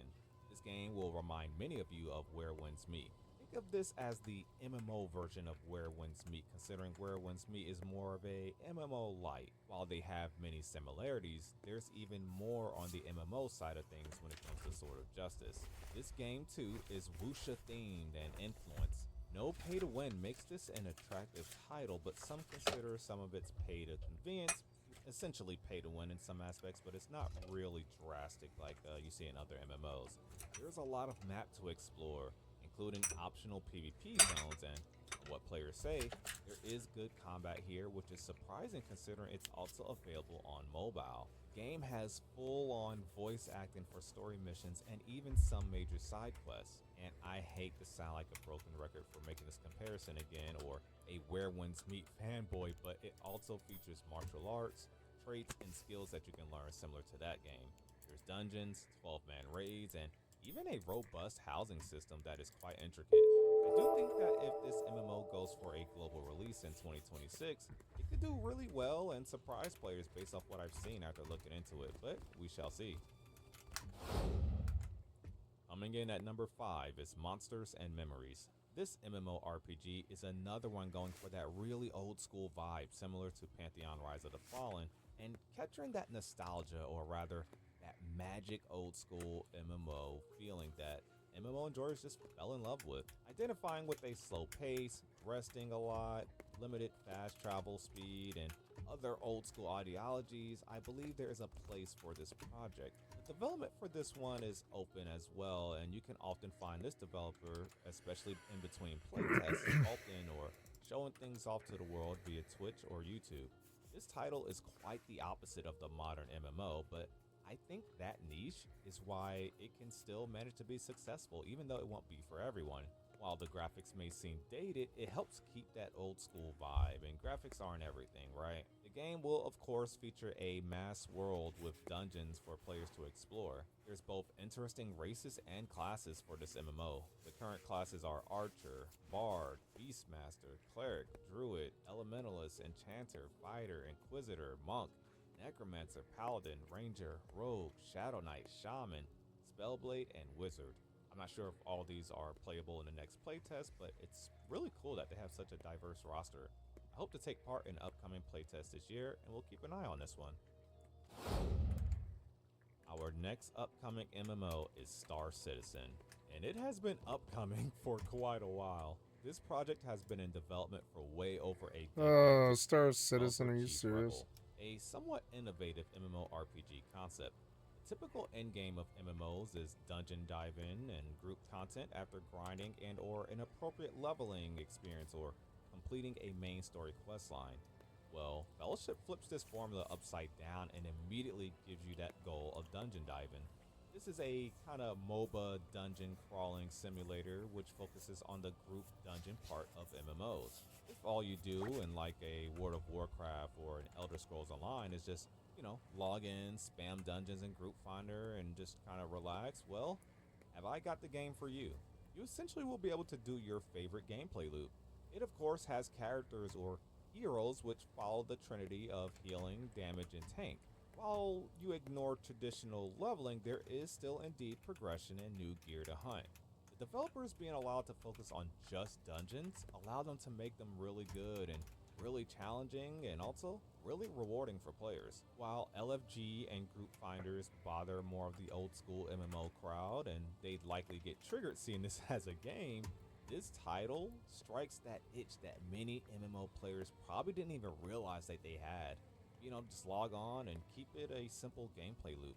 It's the fun of exploring and doing challenging content without all the extra. And while some people like MMOs for all that extra, I can certainly see this game's appeal to many, and I think it will certainly carve out its own niche and be successful. The game is currently in early access on Steam, and from what I can tell, if they add more heroes, dungeons, and maybe an RNG or procedural element to dungeons that you see a lot of games going for now, it could make for a very appealing gameplay loop for a very long time. Coming in at number 2 is the Riot MMO, and I have a lot of great details on this one, guys. So, you see, this one's so far off that it's just like, eh.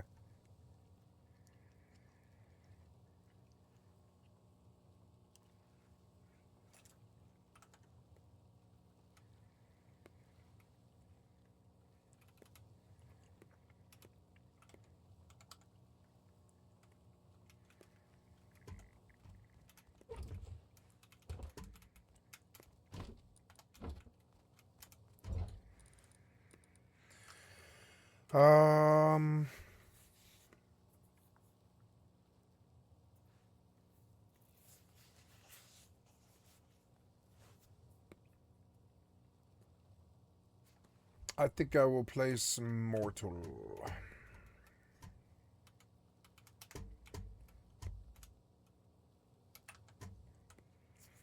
I've been maining Rust, but I think I've been playing too much Rust. Like, soon I will do the ship update, but it's getting towards the end here.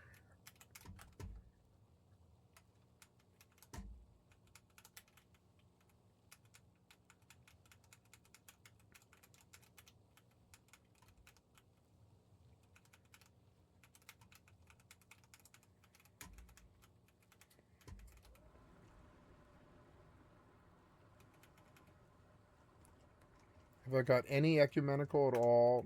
I don't know. I don't see that I did. Ecumenical spells is 40.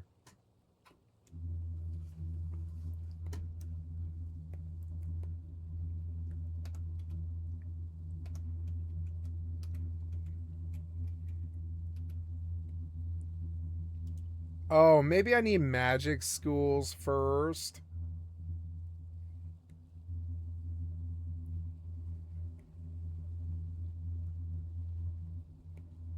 I might need magic schools first. Fuck. Okay, well then let's go get money. Oops.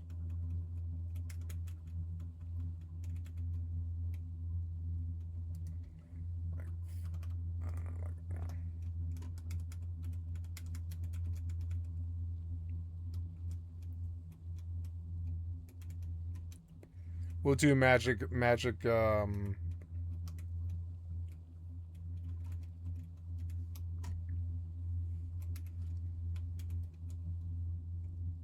schools. I've got to do magic schools, I think.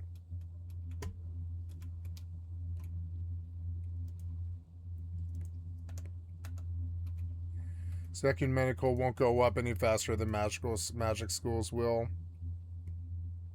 So we'll put magic schools in.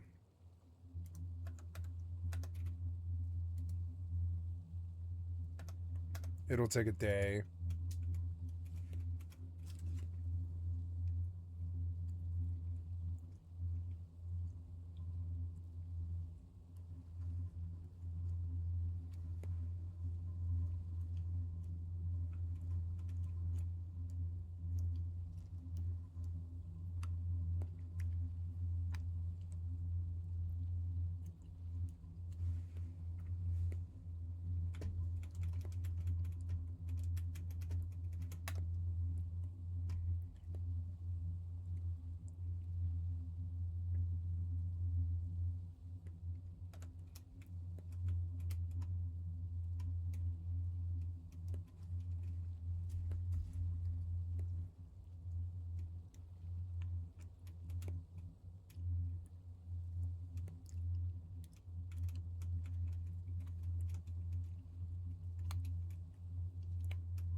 I'm gonna quit Rust now.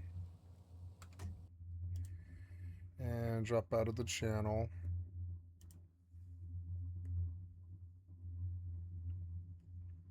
That was 2 months ago. Oops. Oh, I can get a loot drop. Cool.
Most of the people I meet on the internet are unpleasant.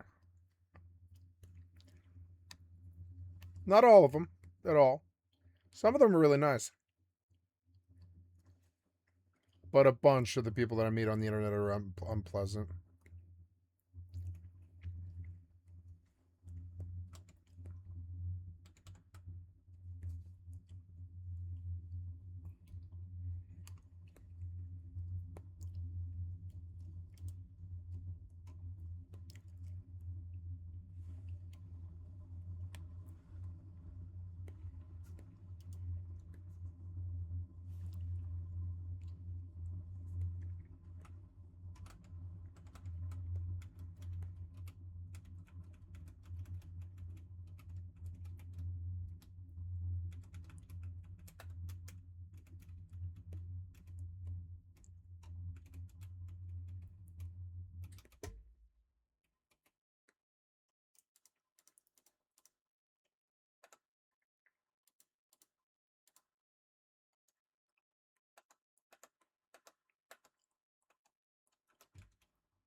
Do I own Dune? Oh, access unlocked with your membership.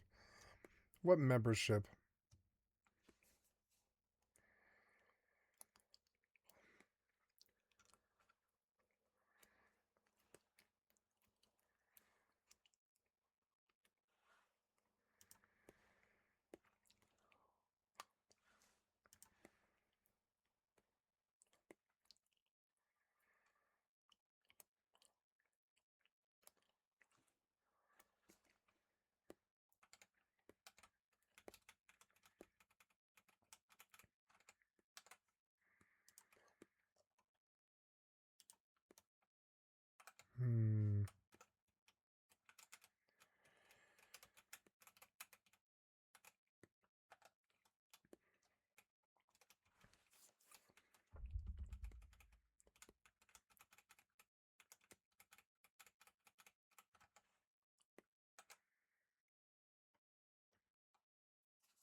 I want like a melee game to play.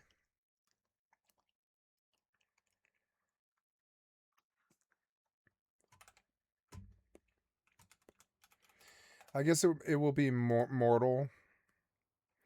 It'll be hard. I can't take 3 bandits at once. She'll die. She can't tank like 2 mobs at once. I don't know what to do about that. They should give you a sheep.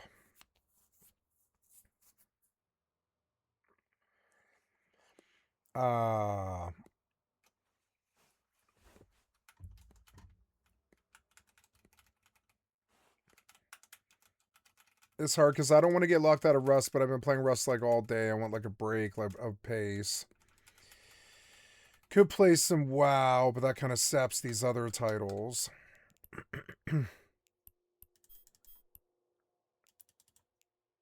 Wait, what? Oh, because we just turned in. Yeah, now we have another one all the way out there, huh?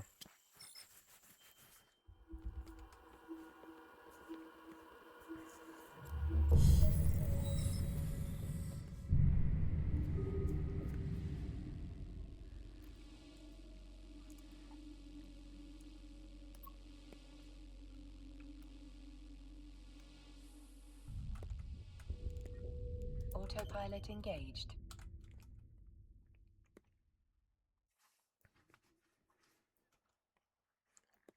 Warping to Stargate. Warp drive active.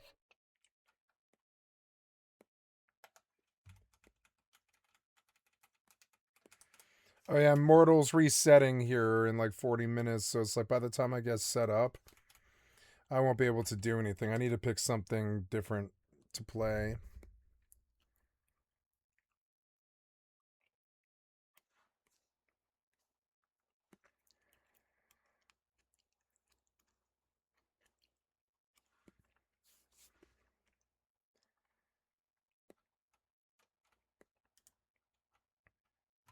Approaching Stargate.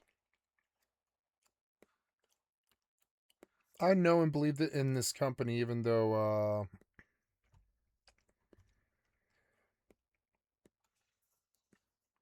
I don't know. Melee wise, it's not that strong.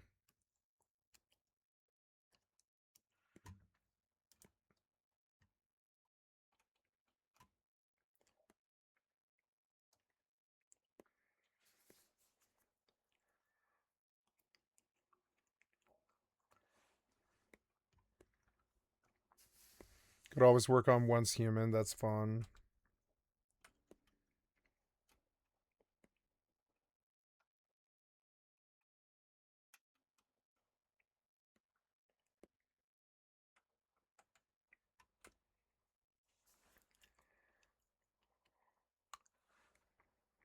Autopilot jumping.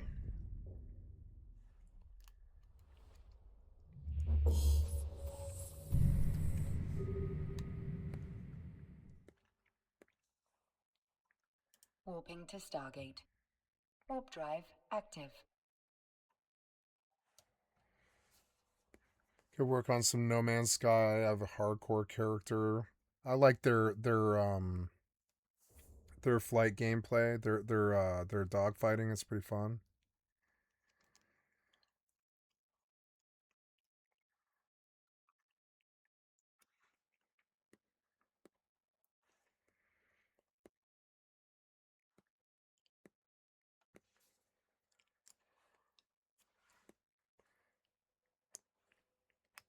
Approaching Stargate.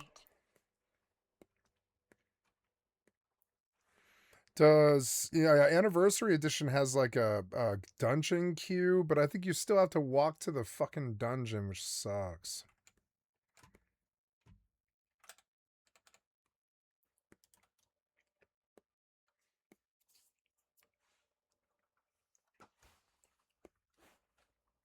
No, it requires way too much thinking. Need mindless games.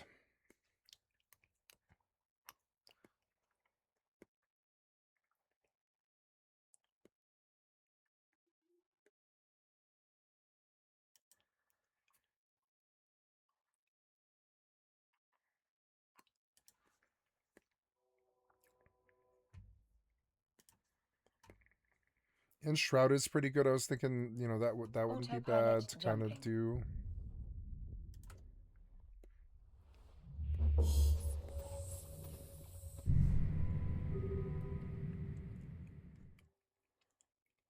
Warping to Stargate. Warp drive active. It's 11:30.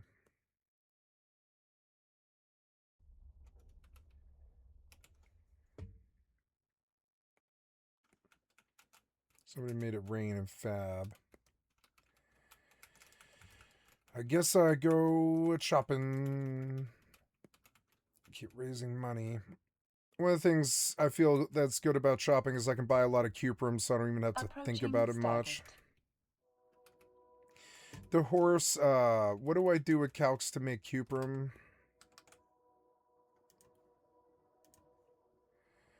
What do I do to make calcs to make cuprum?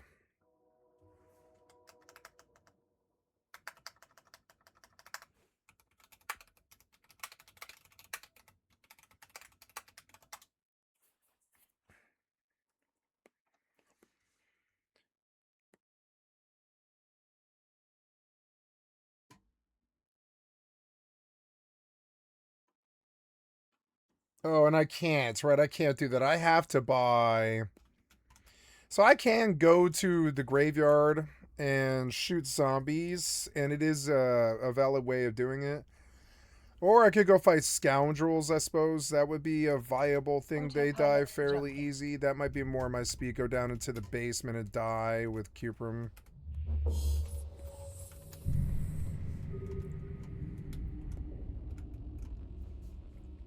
Warping to Stargate.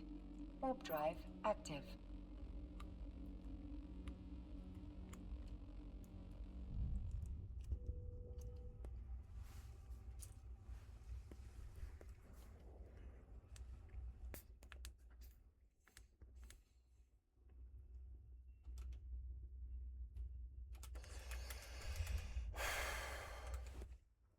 Could play some more Mortal Main.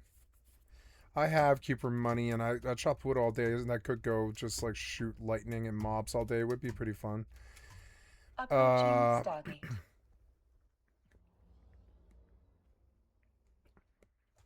Yeah, that might be fun to do. I'll play Mortal and Eve for a while here. I don't know. I was like kind of hoping for something more passive, but I don't think there is. I don't think there's much more of a passive game, kind of.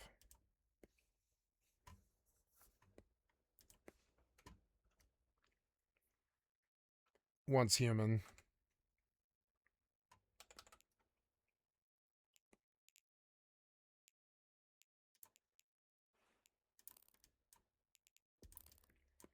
That ship looks cool. It's a Femrier. It looks so cool. Autopilot jumping.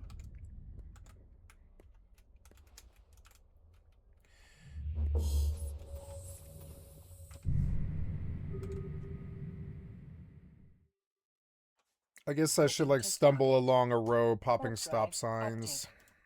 I'll get back on Rust, yeah.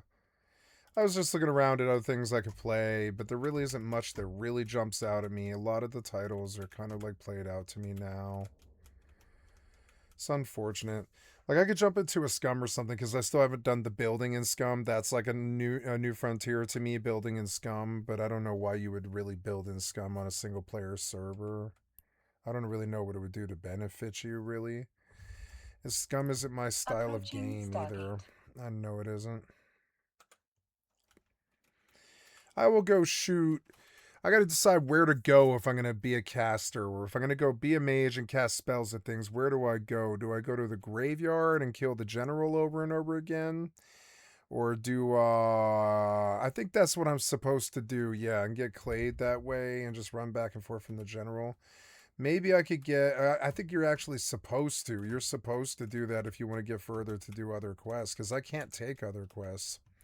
So that is something I could do. I could go dump all these and take a set out. It doesn't take that long. I'll turn on the sound because there's like cool weather. There's like cool weather and stuff going on. This master is really high for this game for some reason. It's like, yeah, like even at 10, it's fairly high. Somebody's making it snow. Some mage is fucking around with the weather, which will make fighting in the graveyard cool. I will suit up and I'll go to the graveyard, yeah. And I'll get a torch out and all this and do the mortal RP. We'll get on the rust update and I'll just stumble down the road from the bandit camp or whatever, and someplace where it's not like desert. I can just click the play button, which is fucking awesome. I love that. Mortal's shutting down in 40 minutes, so by the time I get all set up, I'll have to wait for the reset, which is annoying. May just go to bed. Alright, I'm looking for catalysts. Got them all. What else? Cuprum. Ecumenical. Dump all that stuff.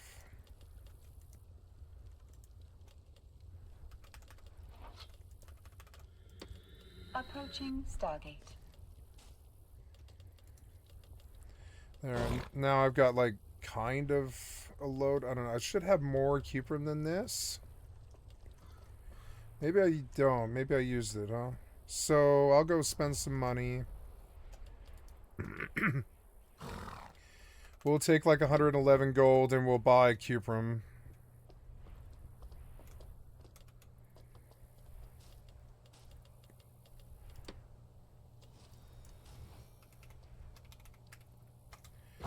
Cuprum, 10,000 of it for 240.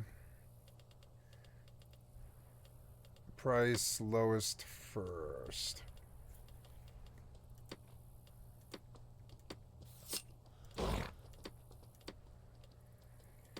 $100 for 7 gold.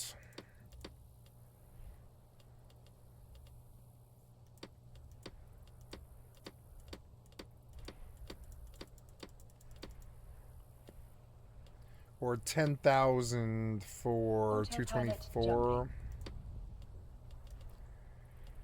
225. 225 for 10,000 Cuprum.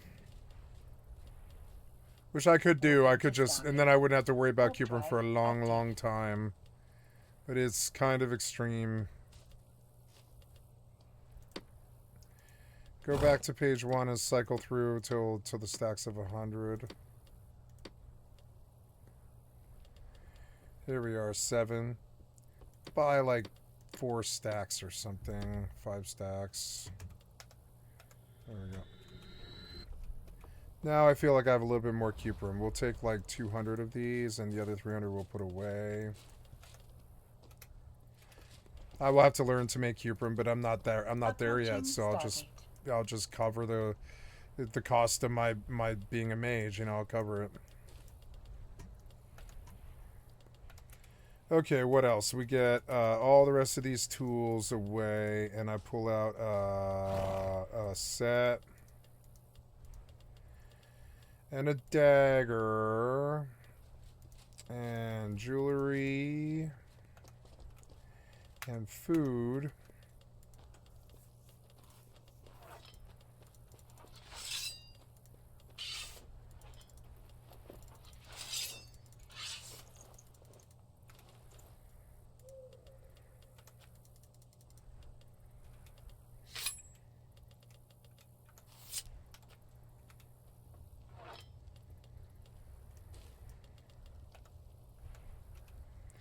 Okay, we're all set here. Right? Yeah, I think so, yep. And I need to kill the Walking Dead general. Autopilot jumping. I will take the horse out there and go do that. I will shock him a bunch of times. Warping to Stargate. Oh, the horse needs food, maybe. How much food does he have left? 563. That'll last, I think, before I have to turn in. That's good. I like snow and fab. It makes the fighting. It's gonna make the fighting cooler.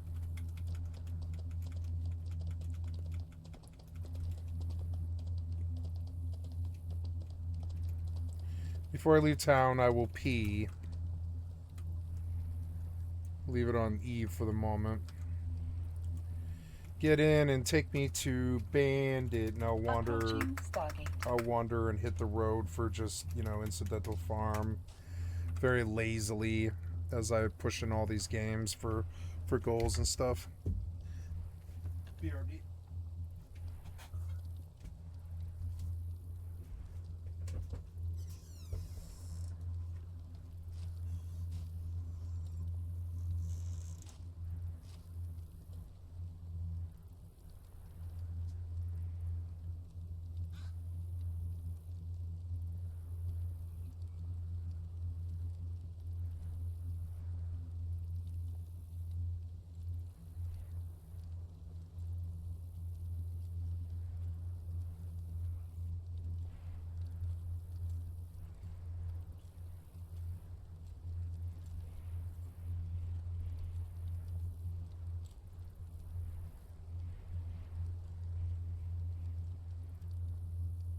Autopilot jumping.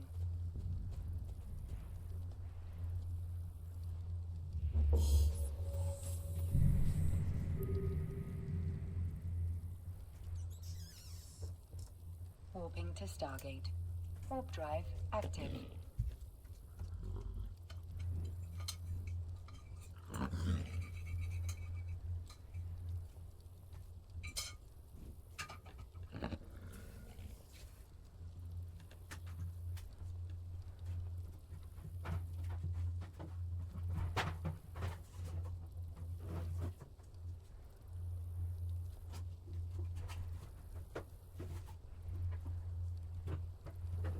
Approaching Stargate.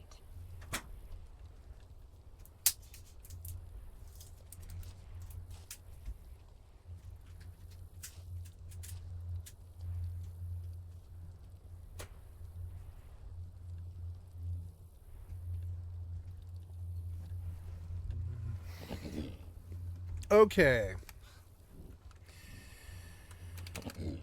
I decided I want to go home. And I want to, well, I don't know. I'll probably do better farming for scrap, I think, and buying blueprint frags.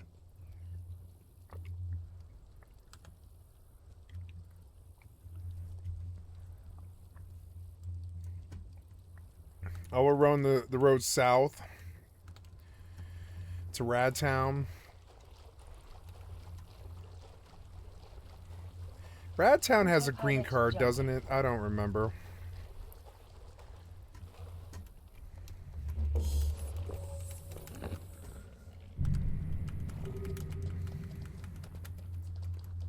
It is cool. You can't see shit, so hopefully I get the graveyard to myself.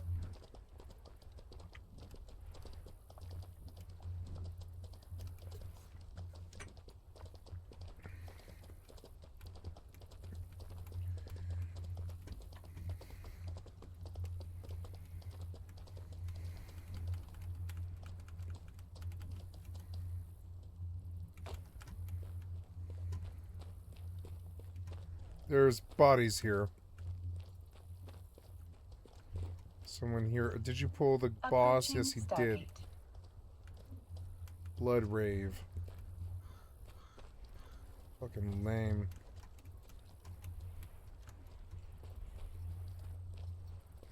Well, he doesn't know where I'm parking my horse.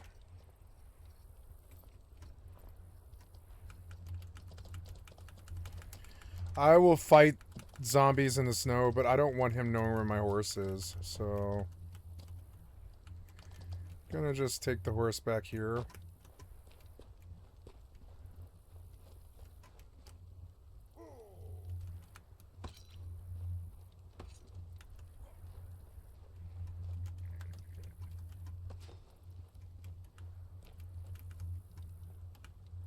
Where did my horse go?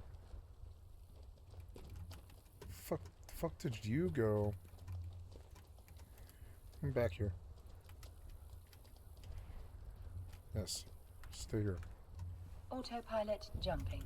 Okay.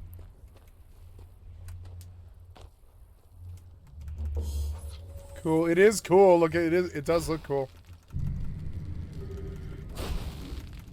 Warping to Stargate. Warp drive active.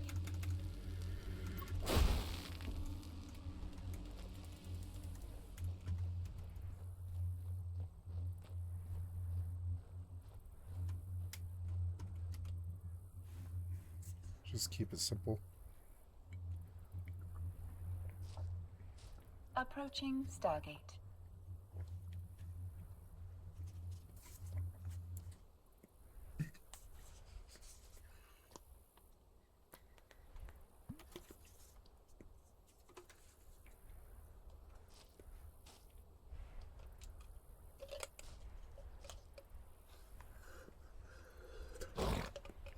Wash my cup. BRB.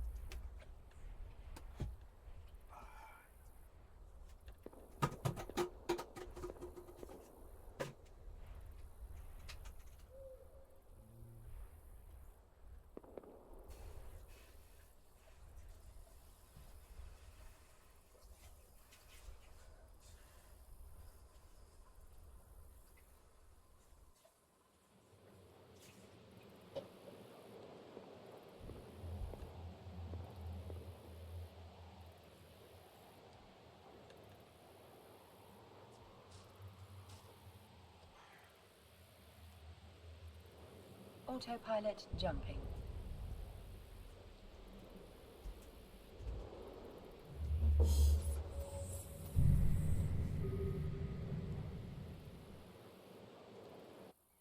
Warping to Stargate. Warp drive active.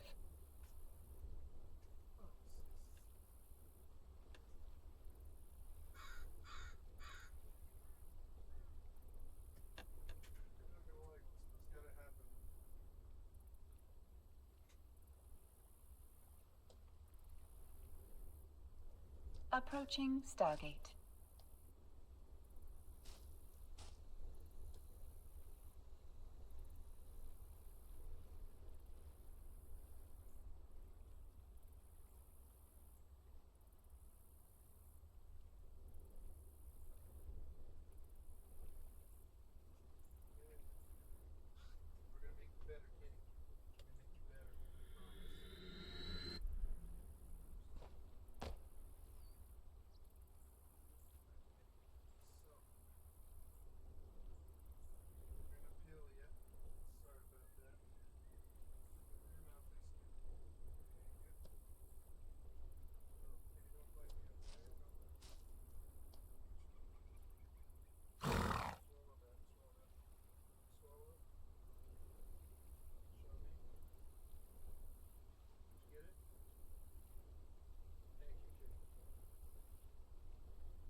Autopilot jumping.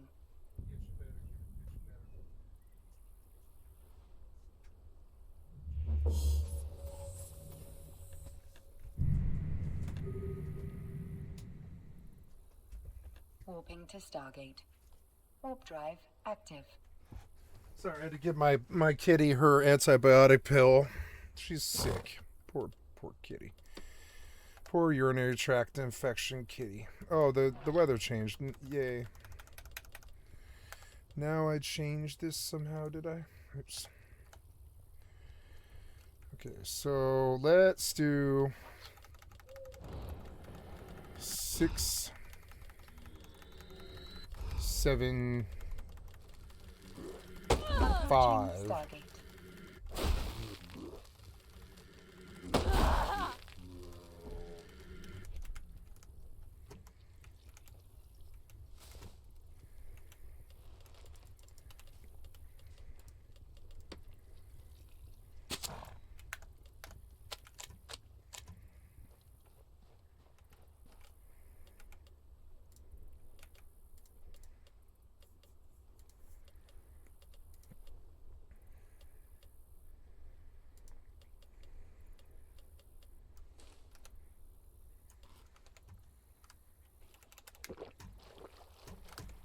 Yeah, this is fun. I could do it at my own pace too, mostly.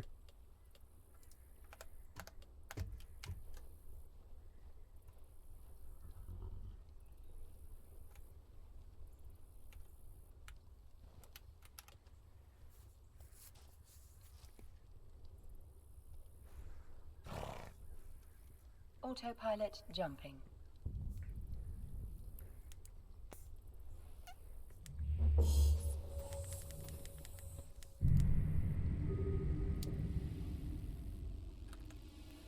to Stargate. The game's fun, like FFXI on Mage. I do like it. So I am in Bandit. I want to take the southern route out. Somebody took launch, but I mean, I don't care.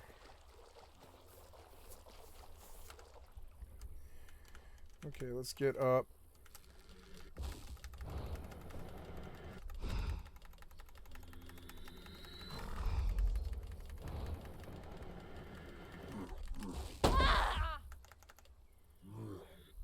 Approaching Stargate.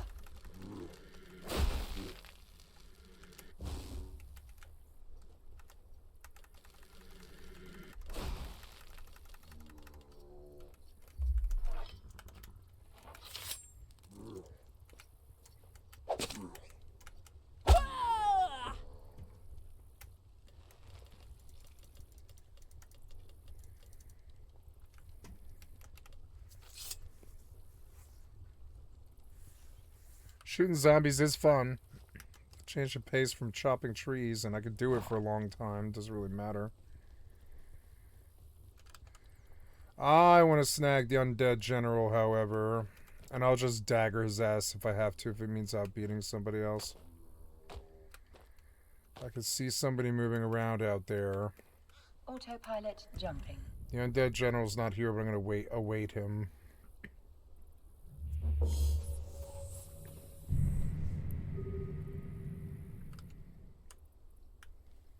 Warping to station. Warp drive active.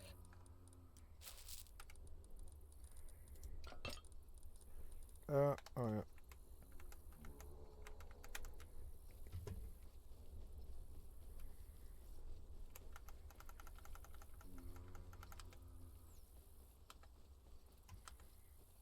Oops.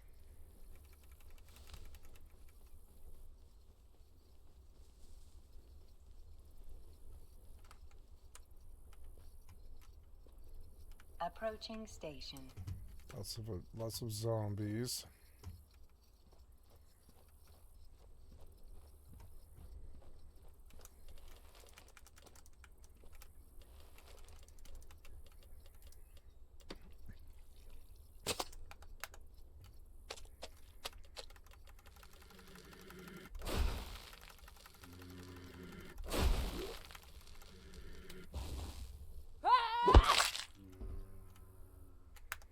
Seems loud. Why is it so loud?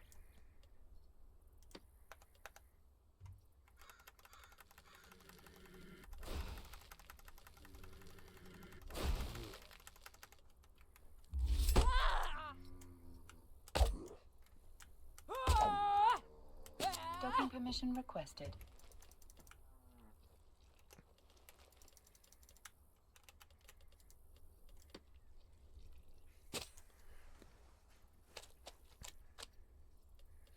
Docking permission requested. Docking request accepted.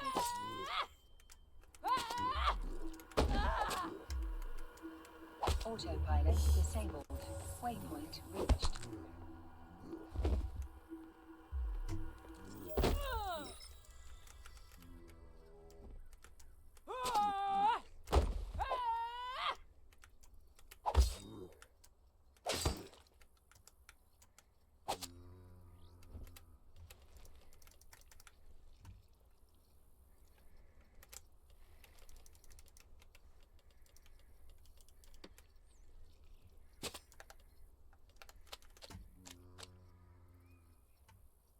Oh, I'm addicted to Mortal.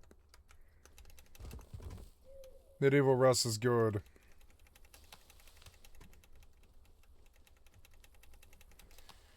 I was thinking Prim might be pretty good for... I don't know. This server's so good, though. Ooh, look, I got a free Tommy. That's an upgrade. That's good.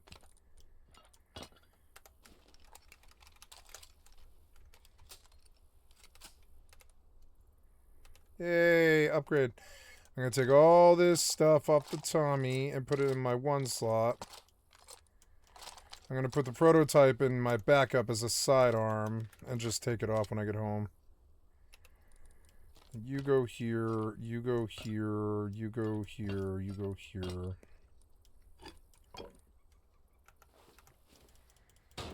And I just lackadaisically farm my way down the road, you know? Fuck else am I doing? I love PvE. You can just sit here and play the game at your pace.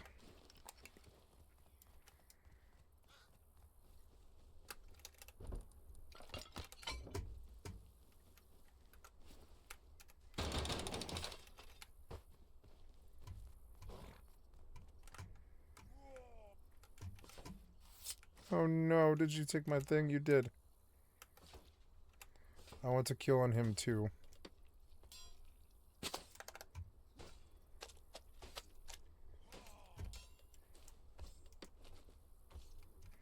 I'm gonna go help him. No, what are you doing? You gotta stop doing that.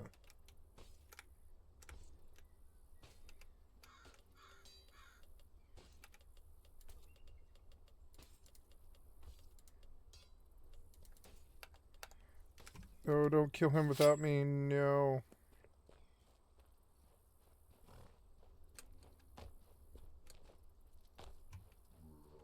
Oh, he did kill him. Damn it.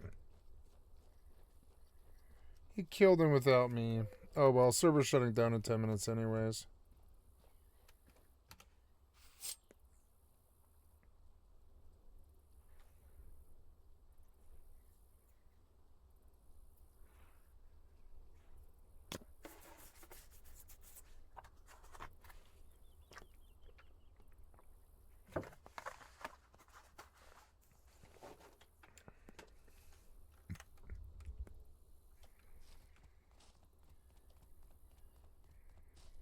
The hell is that? Foreman boss. Okay.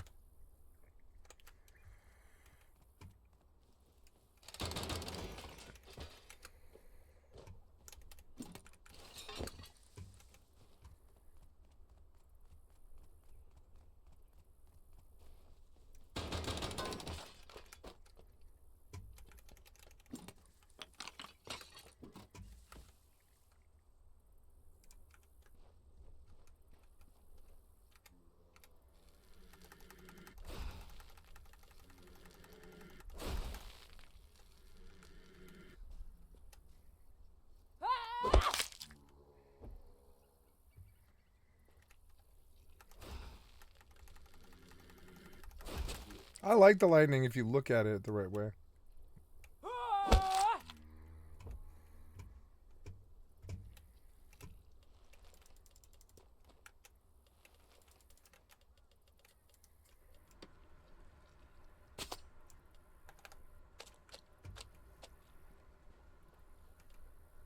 Stupid guy.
TCOLP.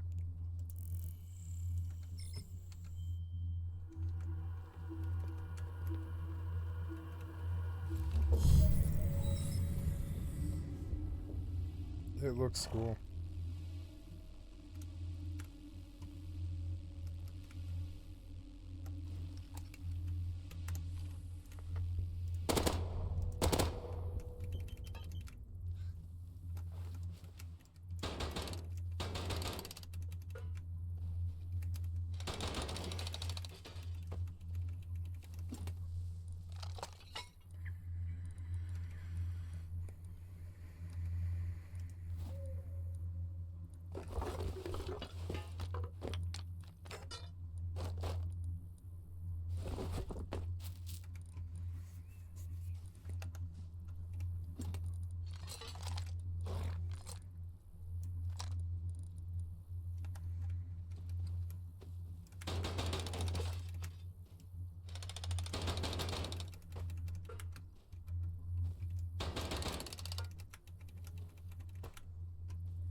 Autopilot engaged.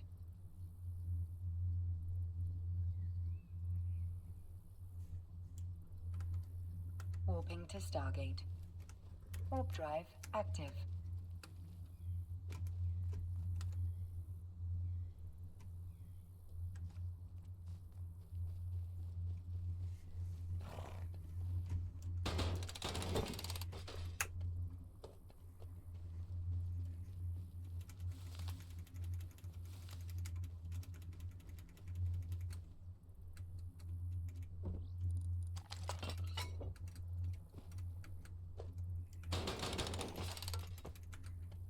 Oh, you just don't see the XP pop?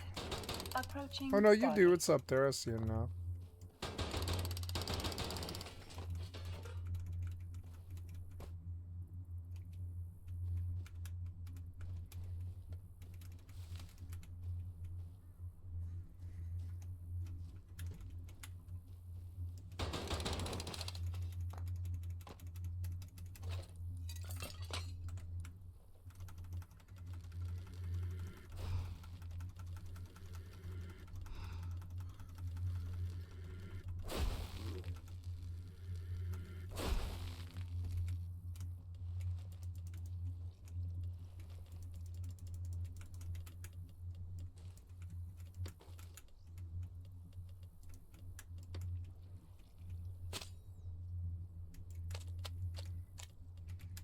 Autopilot jumping.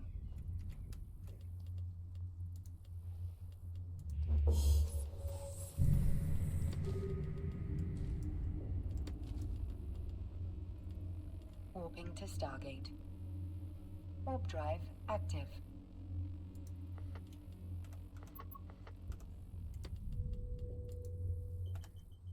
I'm gonna leave Cuprum on the horse where it's like less likely to be lost.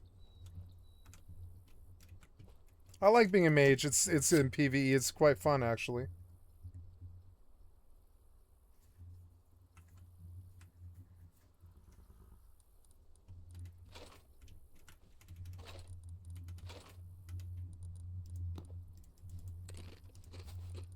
Approaching Stargate.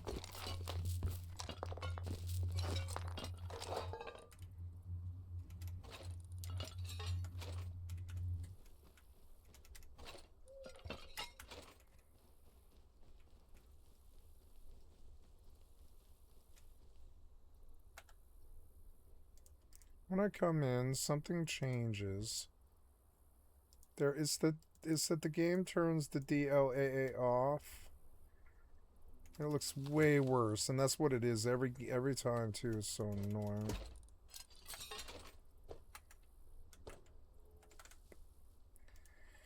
Rust game, every time I log in, GeForce Now on Rust, it resets my DLAA off. Is there a way to permanently set it in the console menu and save it?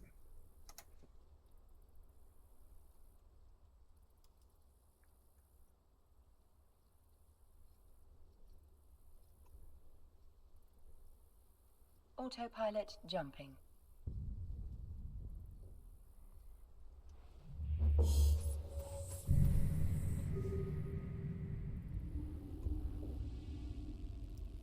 Warping to Stargate. Warp drive active.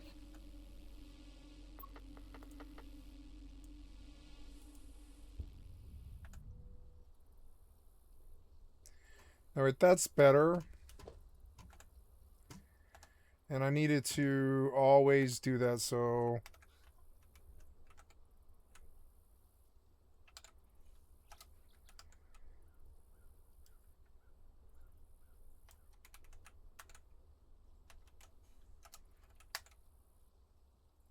Approaching Stargate.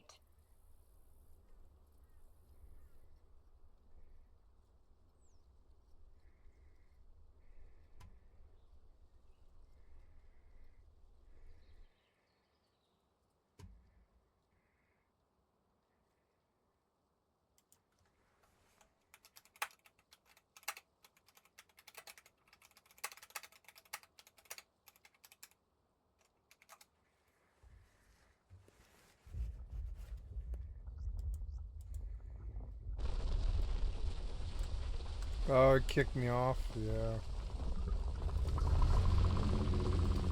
Okay, well, quit the game.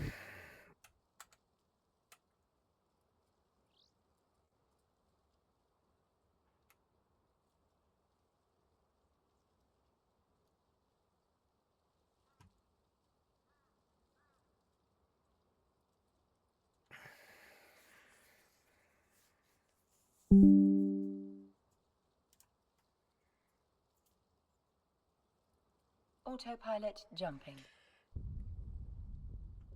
Okay, so... I want DLAA on GeForce Now because it's got its own DLSS. And I want to say that. And then I want to say... Where is it? So I want the DLAA. This messed with the game as it redid everything, but that's alright. I broke this jackhammer, which kind of sucks. Approaching Stargate.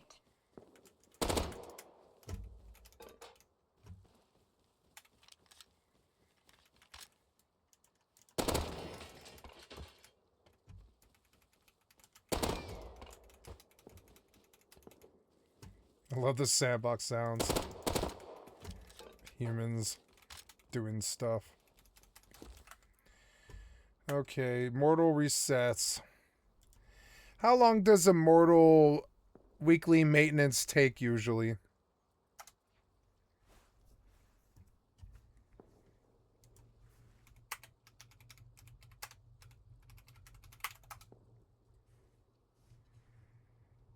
One or 2 hours. Damn it, I was playing.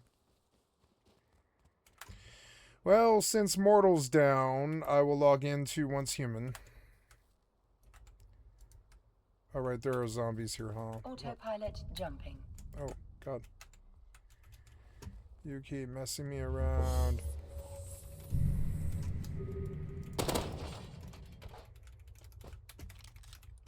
Warping to Stargate. Warp drive active.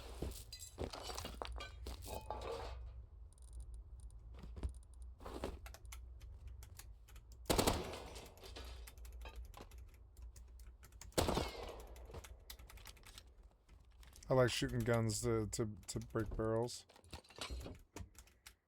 Approaching Stargate. Uncommon loot bag. It had a Tommy. Nice.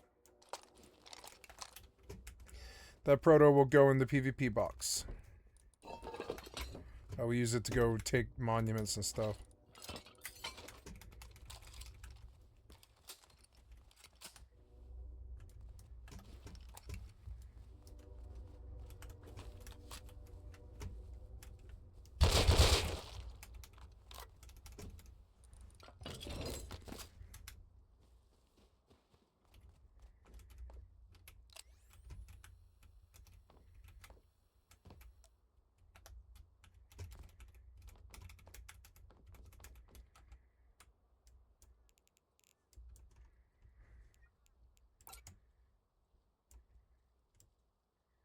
Autopilot jumping.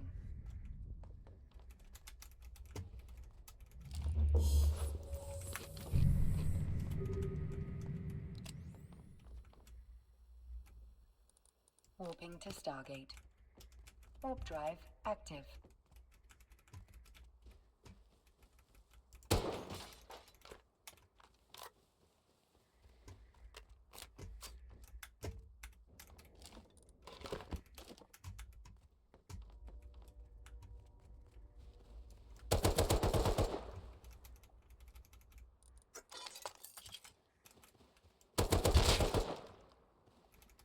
I like how they're always different colors. That's a really good touch. It's way better than the other zombie servers. Oh. Approaching Stargate. And it adds in like all the zombies ones that were currently there anyways, but it also runs them in like really random kits like they're players, and that's actually a really good idea. Other games could do that too.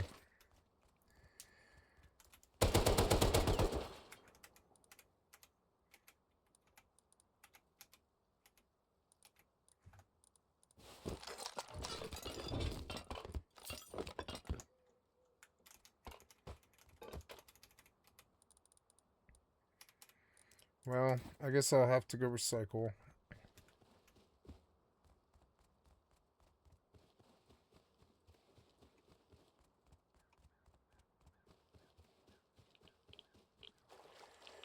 Maybe it's faster to just go home than it is to recycle here, because my run's like pretty much done. I could recycle right here and keep going, I guess. Taking rads, am I? Why am I taking rads? Why am I taking rads? I'm in a fucking suit with 15% radiation. Why? That's ridiculous, ridiculous. Well, we're not scrapping. I better go home. No, I have to leave the rad town.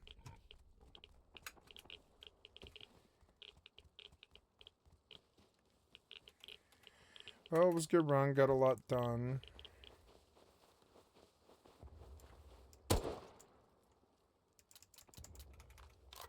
Approaching Stargate. Fuck was that?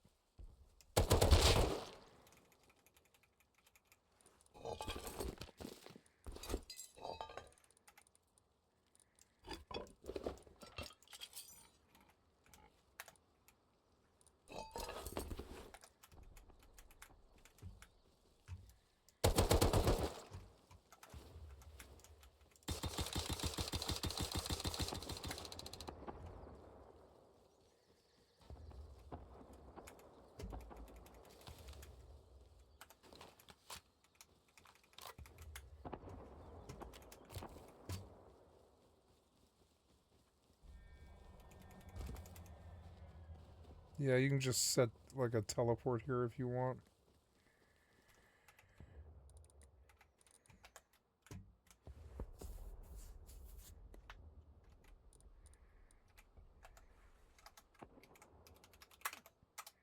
I love teleporting. Makes the game so much better for me. Autopilot jumping.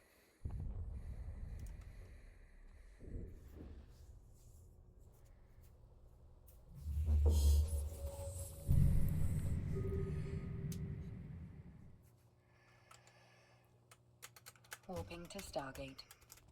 Warp drive active.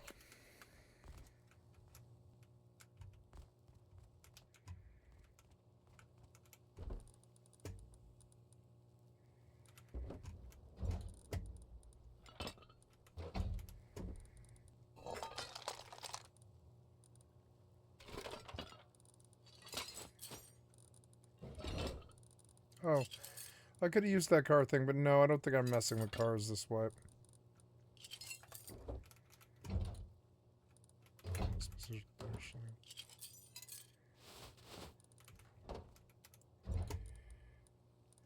Approaching Stargate. I don't know, I might actually use that. Don't think I'm using that because I don't have power. That's all right.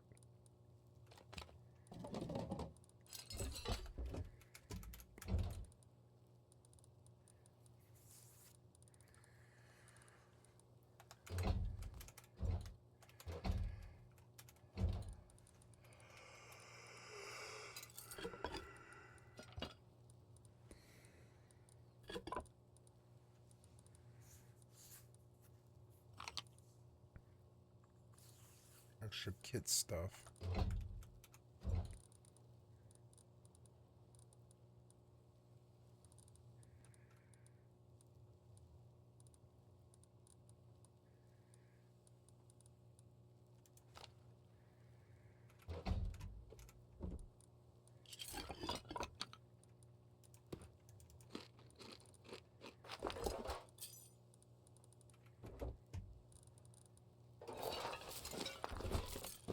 Autopilot jumping.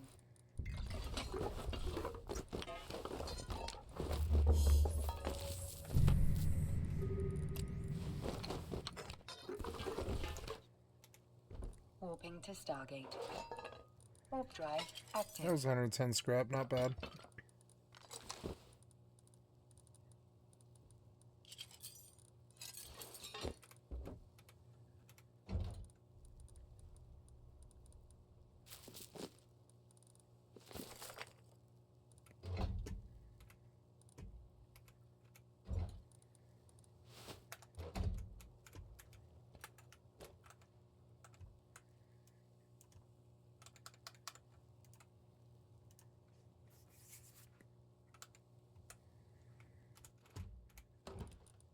Approaching Stargate.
Six points, yay. Autopilot jumping.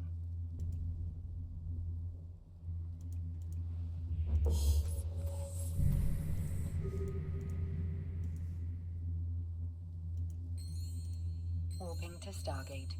Warp drive active.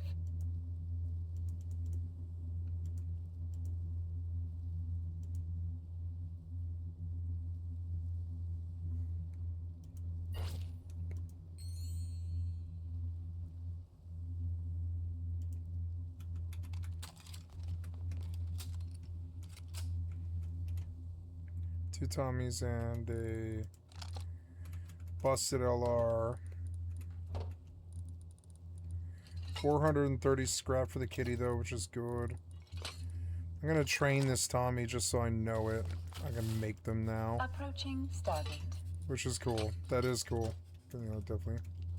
Definitely. Already researched. Okay.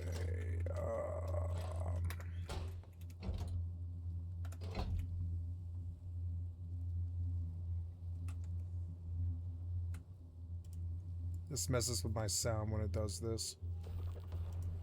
Oh, it didn't do it that time, though.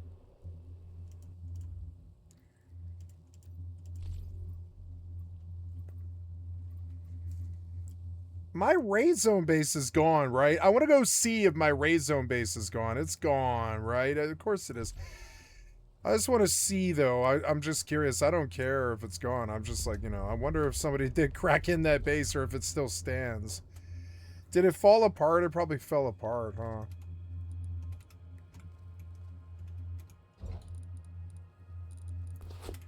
181 crude. I should cook it. Autopilot jumping.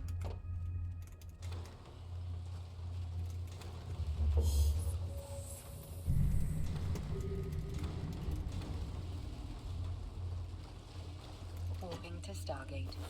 Warp drive active.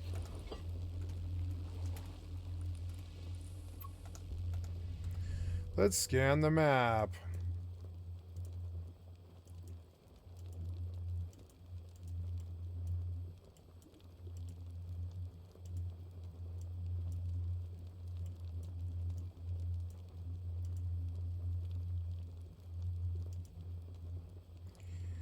Here's basic blueprint frags for fuel, 2,400 fuel.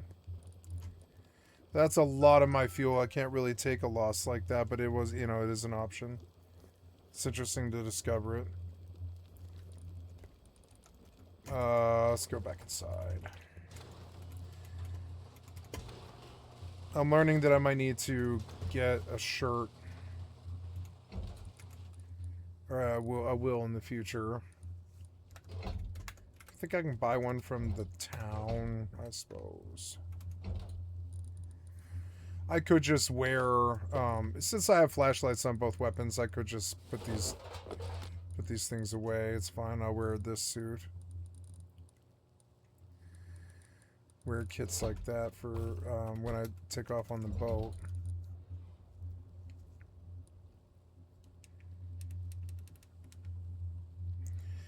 I am going to open a new twist. Autopilot jumping.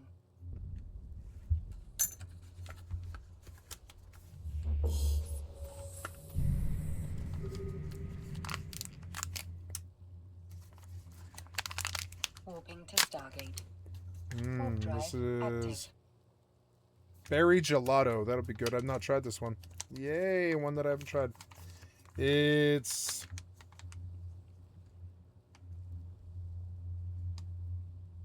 95%.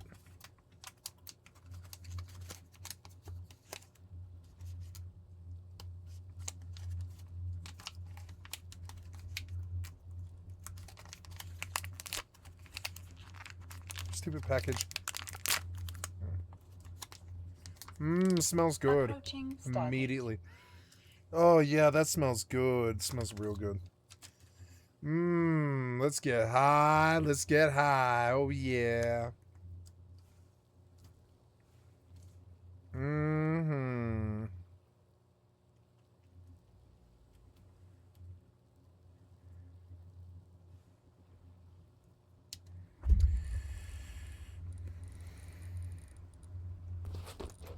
I wonder if I could offer crude. No, I can't. I don't want to offer crude now. And look, I found even more crude. Is there more crude? Yeah, there might even be more after this. Let's go see. Crude. No. But I did have a lot more.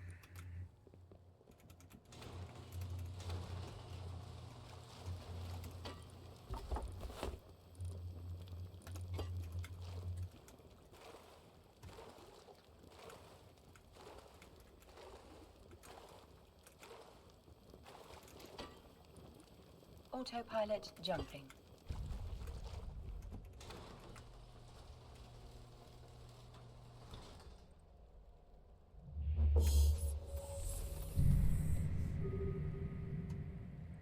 Oh no, this one ended, did it? Warping to Stargate. Warp drive active. Somebody did raid me. Some Russian guy did raid me finally. Respawn a random. Yeah, fine by me. I was just curious to see.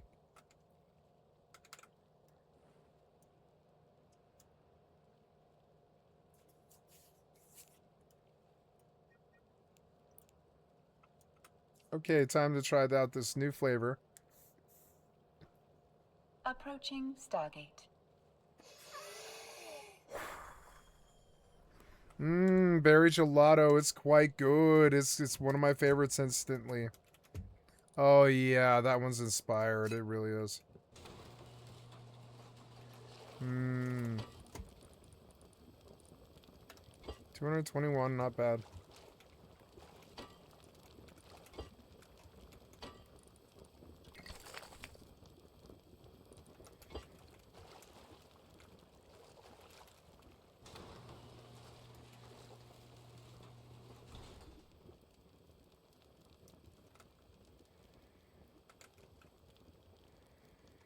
I dropped in, I've got nothing. That was somebody else's raid. Probably my house fell apart though. Autopilot jumping.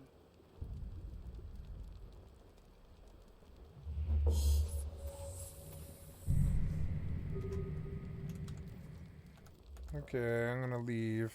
Warping to Stargate. Warp drive active.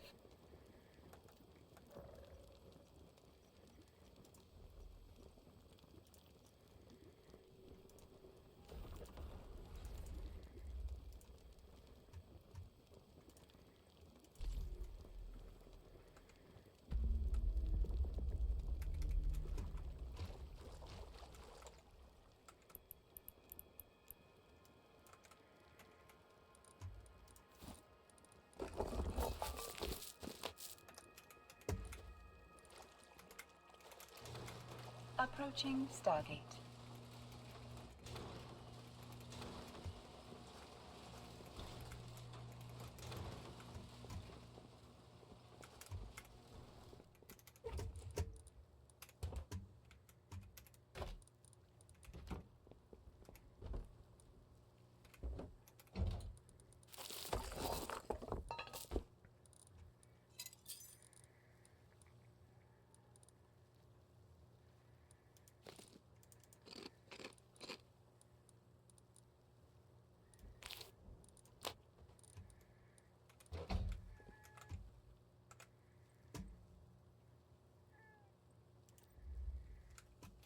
No, I like my place and my perma server. Am I full? Yes, I'm very full. Oh yeah, I'm very, very, very full. Make some charcoal. Autopilot jumping. Make some bronze. Make some steel. Make some Warping steel. to station. Warp drive active. Nice, I like firing up all these things and keeping them running. Attach wire. I would if you would let me, but you won't.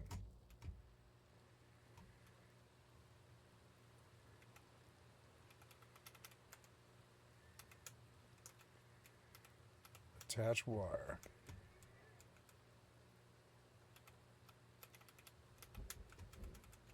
Oh yeah, you have to like switch out controls or something dumb. Approaching station. I don't know. Are these things powered? No, stop. Play them all. Play them all. Play them all. Yeah, look at all that stuff. You didn't get anything for some reason, but you did. Look at all that passive income. Oh, yeah. Let's make a couple more of these and get them all burning.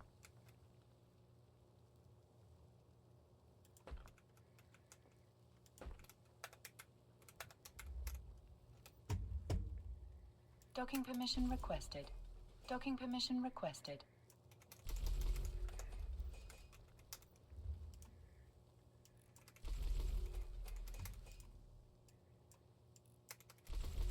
Docking permission requested. Docking request accepted. Autopilot disabled. Waypoint reached.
Warp drive active.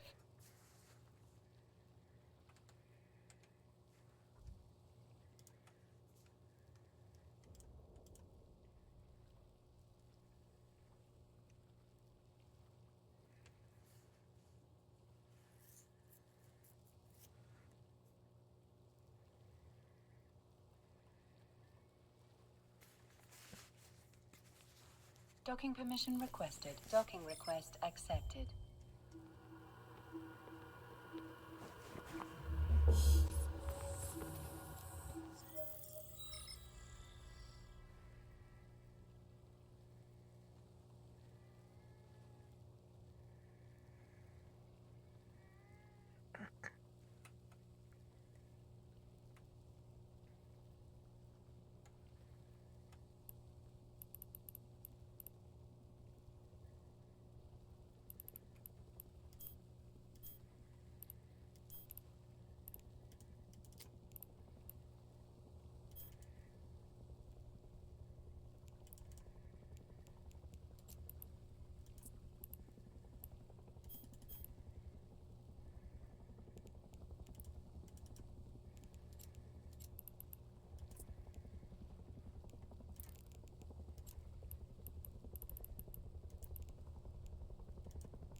Autopilot engaged.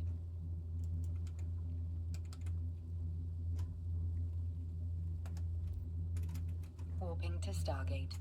Warp drive active.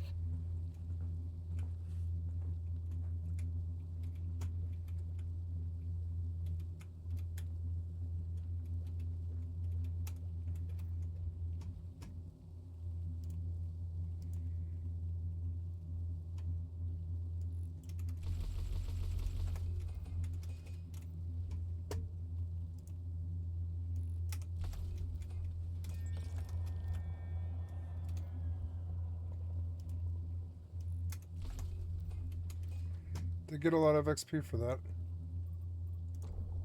Approaching Yes, I did. Stargate. Yes, I did. Nice. Level 18 jump booster. My specialization's still locked. I need...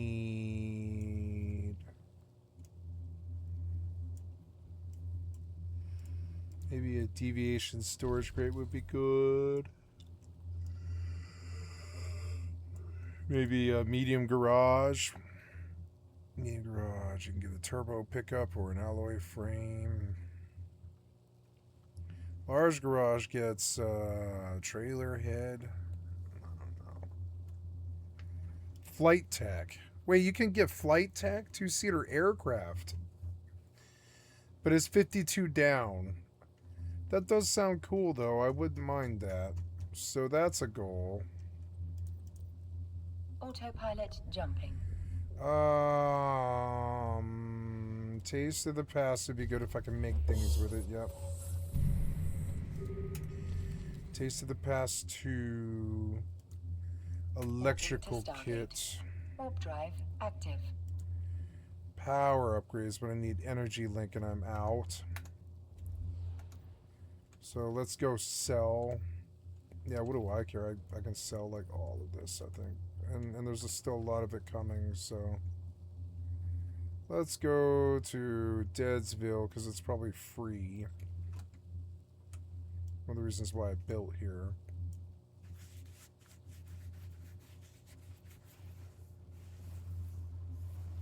Oh, I should have made sanity gummies. I forgot.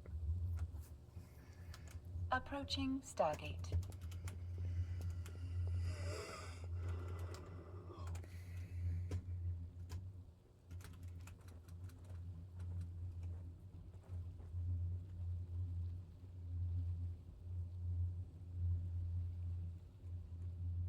Weber.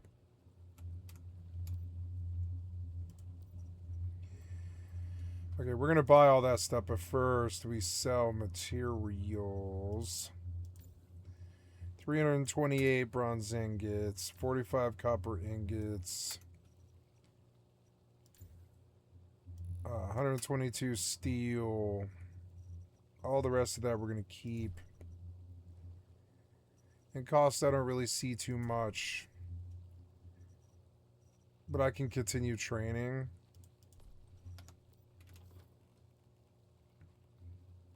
Gravel and sulfur. Copper ore, but not copper ingots. Autopilot jumping. So now we go back home.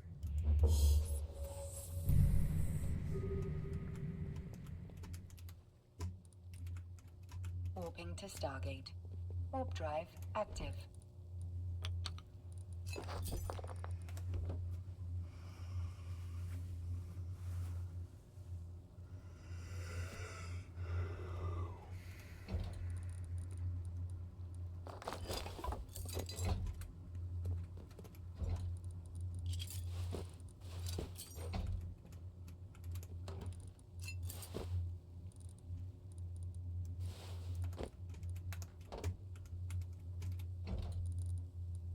Approaching Stargate.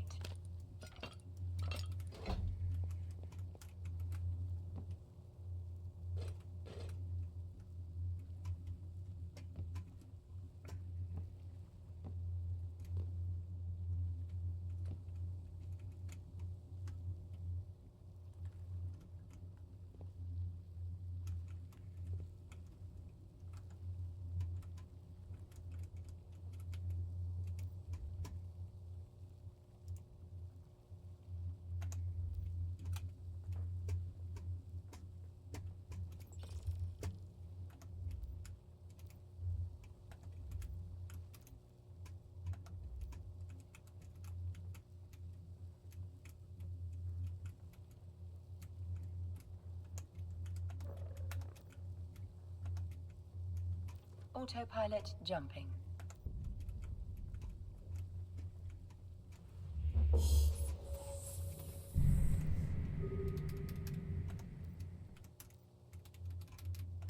Warping to station. Warp drive active.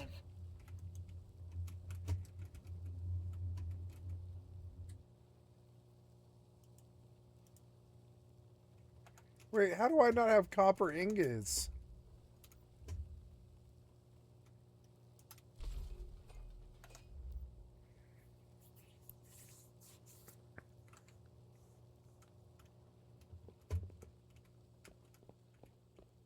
Approaching station.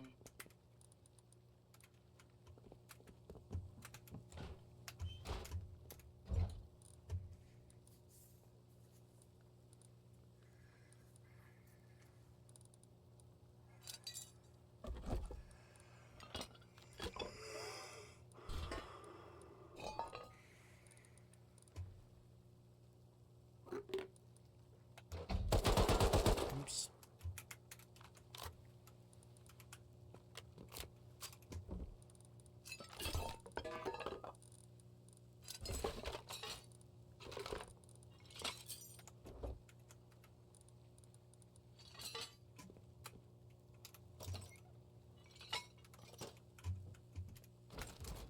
Docking permission requested.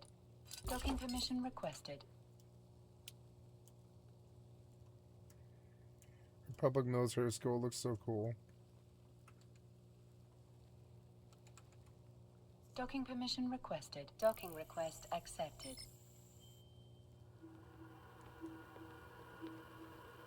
Autopilot disabled.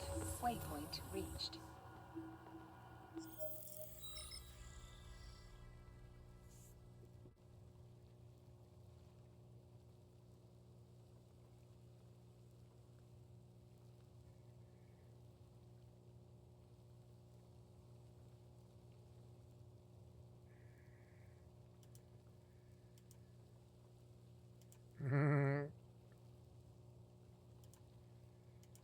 The ass whipping that is coming is going to be complete and it's going to be total, and you're going to be disgraced.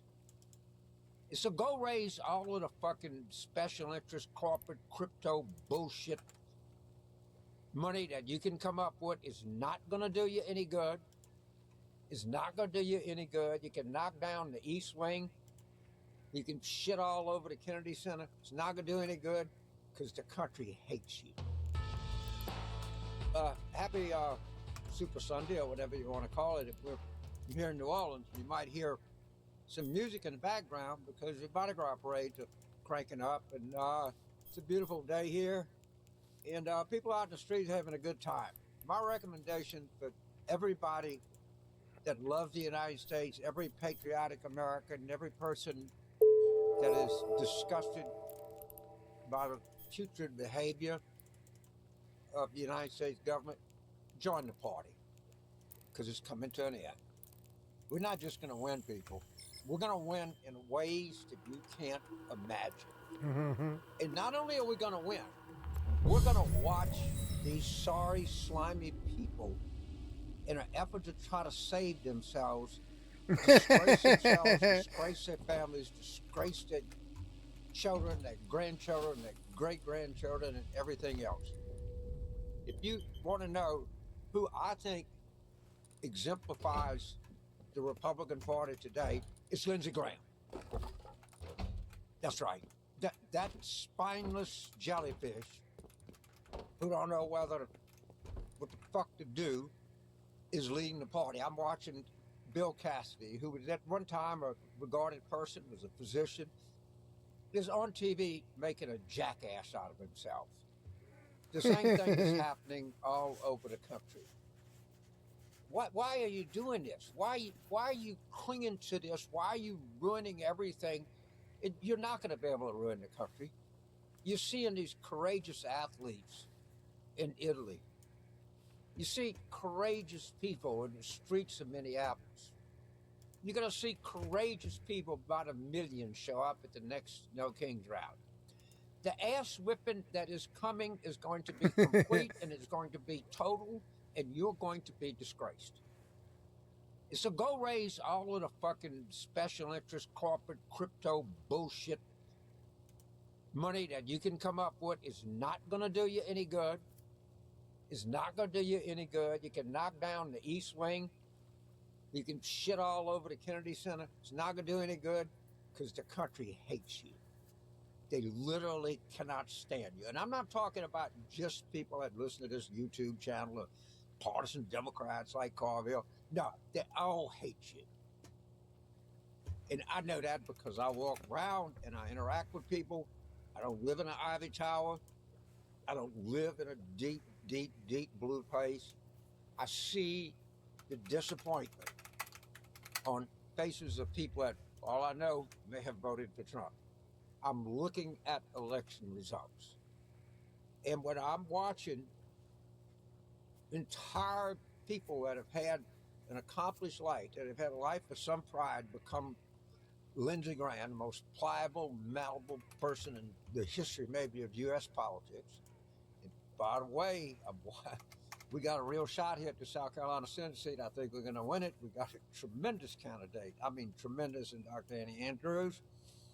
We got great candidates all over this country. So what you do is enjoy the game today, or enjoy what, look at Mardi Gras on YouTube. It's great celebration. There's music in the background. It's glorious springtime in America. We're going to beat these people. We're like you can't even believe what's getting ready to happen to them. And then they're going to all be disgraced by history. And I, for one, think we ought to pick one prominent place and put Trump's fucking name on it. I mean, really, I don't care. And never take it off. Because we can never, ever forget what happened to the United States. And we should have a monument of a roll call of cowards. Of course, Lindsey and be first ballot Hall of Famer. There'd be several others. We could make our nomination. But right here, Valentine's Day coming up, Mardi Gras, President's Day. America's not coming back.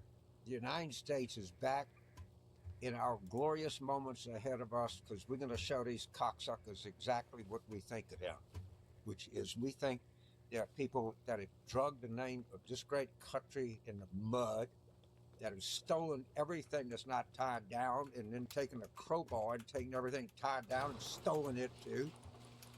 But you know what you can't steal? You cannot steal the heart of the American people. You can't steal our traditions. You can't steal our love of progress.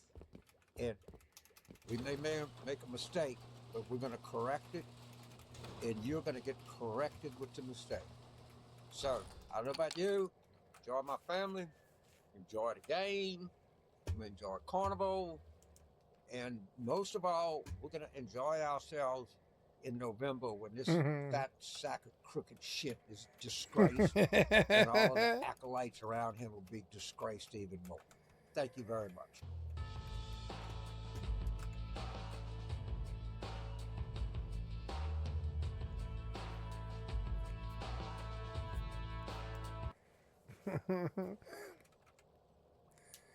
Okay, I have cycled my once human stuff. I'm going to get out and try to log in Mortal. See if I can get on Mortal.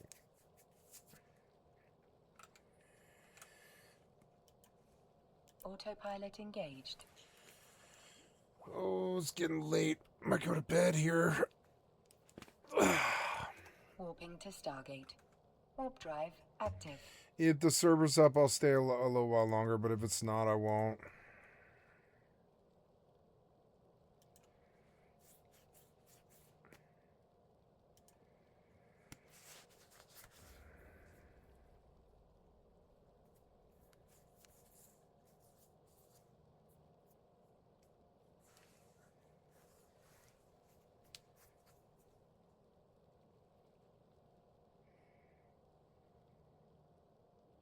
Approaching Stargate.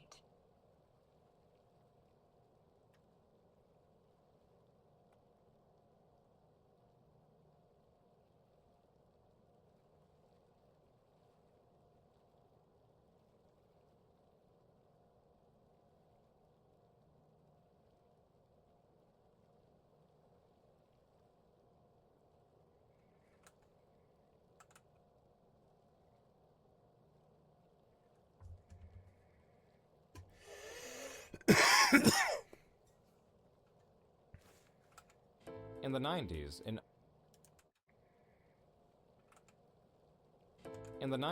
in Ottawa, Canada, a public access show was captivating the city, then the nation. This was the Tom Green Show, not the Green Tom Show. This is the Tom Green Show. It's not the Green Tom Show. This is my favorite show because it is my show. A show so polarizing, disgusting, yet unbelievable, one had to see it to believe it. Let's hear it for Tom Green.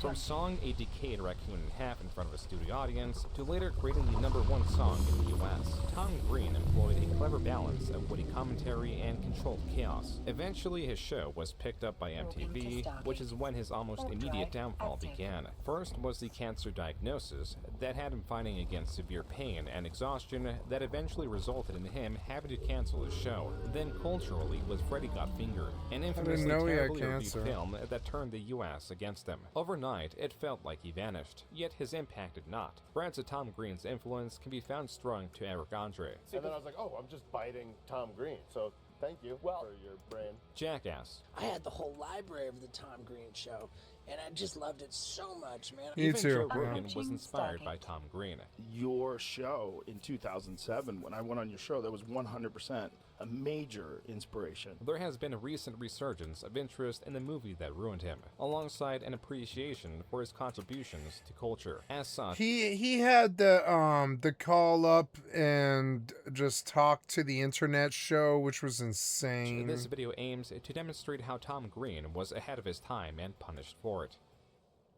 But first, I'd like to thank Chime for sponsoring this video. With Chime, you can open up a high-yield savings account that earns up to 3.50 APY. And right now, Chime is offering up to a $350 bonus with qualifying direct deposits. More on that in a minute.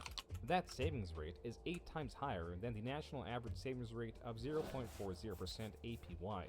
To put it into perspective, earning 3.50 APY on $6,000 is about $210 a year. At 0.40% APY, you would only earn about $24 in the same amount of time. With Chime, you can really save and forget. You can even automate a percentage or fixed dollar amount from every paycheck straight into savings. So it grows without you having to think about it. And your money isn't locked away. It's accessible anytime. On top of that, Chime has no monthly fees and no minimum balance requirements, which I really appreciate. I know having savings is important, but for me it's also about keeping up with inflation and having a safety net that can actually work for me. Letting hundreds or even thousands of dollars sit in low interest savings or checking accounts means that your money is slowly losing value over time. So if you want to get up to a $350 bonus and start earning up to 3.50 APY on your savings, go to the top link in my description box or scan the QR code on screen. Just set up qualifying direct deposits to unlock the full bonus. And you can even get your paycheck up to 2 days early. Sponsor over, back to the video. Tom Green is pulling off another stunt. Tom Green was born July 30th, 1971. As stated in his book, Hollywood Causes Cancer, Tom Green grew up as a skinny nerd who cracked jokes but got beat up during recess. In 1981, at the age of 10, he would have a life-altering experience, one that brought a feeling of acceptance, euphoria, and drive. This begins with a speech competition. He just won the one held in his classroom, so naturally he was elected to represent his classroom in the competition held in front of the entire school. The topic he chose was comedy. Tom Green rehearsed, and as the other contestants did, gave his speech. Though he was in awe of the crowd in front of him, the would-be relief of finishing the speech was held by the judges who were meant to ask questions about the contestant's speech. The tension for Tom only rose when one of the judges asked, quote, "You said in your speech that it helps having a sense of humor. Can you give me an example of how you would use humor to get out of a sticky situation with your parents?" Unquote. As Tom Green emphasized in his book, this judge gave him a highly specific, borderline impossible question. She was, in essence, asking a 10-year-old to craft a joke on the spot. This was a true challenge of the speech, conquered by a joke that he remembered directly in relation to her question. Quote, "Before I gave my report card to Dad, I told him that my marks were underwater. When he asked me what that meant, I said, well, they're below sea level. Sea level, get it?" Unquote. Tom Green stated that he was surprised with his response. As for the school, the kids, teachers, everyone erupted in laughter. Quote, "The sound was so loud and the laugh lasted so so long that I vividly remember that moment to this day. That grade 6 gymnasium laugh stays with me. To this day, it is one of the best feelings I have ever felt in my life. I'm constantly trying to replicate it, unquote. This was the birth of Tom Green, the comedian. However, he kept on being irregular, in the same way that the judge's unconventional question brought forward an answer that only amplified the joke. Tom would challenge himself by practicing his craft where it typically did not belong. This is subversive comedy. For example, he would run for student council. During a public forum, while the other members of the council would give their exhaustive speeches, Tom would alongside them, only he brought a briefcase, not of notes, but of produce. 4 heads of lettuce, carrots, a tomato, and a knife, all done to meticulously make a salad during the other council members' speeches. The otherwise dull process of food prep was far more entertaining than anything else happening on stage, and as such captivated the entire school. Ironically, Tom understood his contemporaries far better than any of his council members. He knew above all else that they wanted to be entertained. As such, he was elected into student council every year for the rest of high school. To add to the madness, he would even host talent shows where he would steal the events with his antics. Here, Tom would prank call the home telephones of students or teachers present at the assembly, making their family members or partners his target. This was rigged in a way that the phone speakers were fed through the auditorium's speaker system so everyone present could listen in. There was a careful dance Tom learned and performed, in that his bits were decidedly harmless. He knew how to toe the line to what was barely acceptable, and indoctrinate unwitting observers to his highly irregular activities. He was able to get away with this because it was funny. A fair amount of Tom Green's bits involved willing, but often unwilling participants who would be razzed or rather teased playfully. He even went to a comedy club with 2 friends for the sake of razzing the comedians. We would do these silent heckles. We'd sit in the front row, and we would all put our hands on our chins like this, and then whenever the comedian told a punchline, the 3 of us would all switch hands at the same time.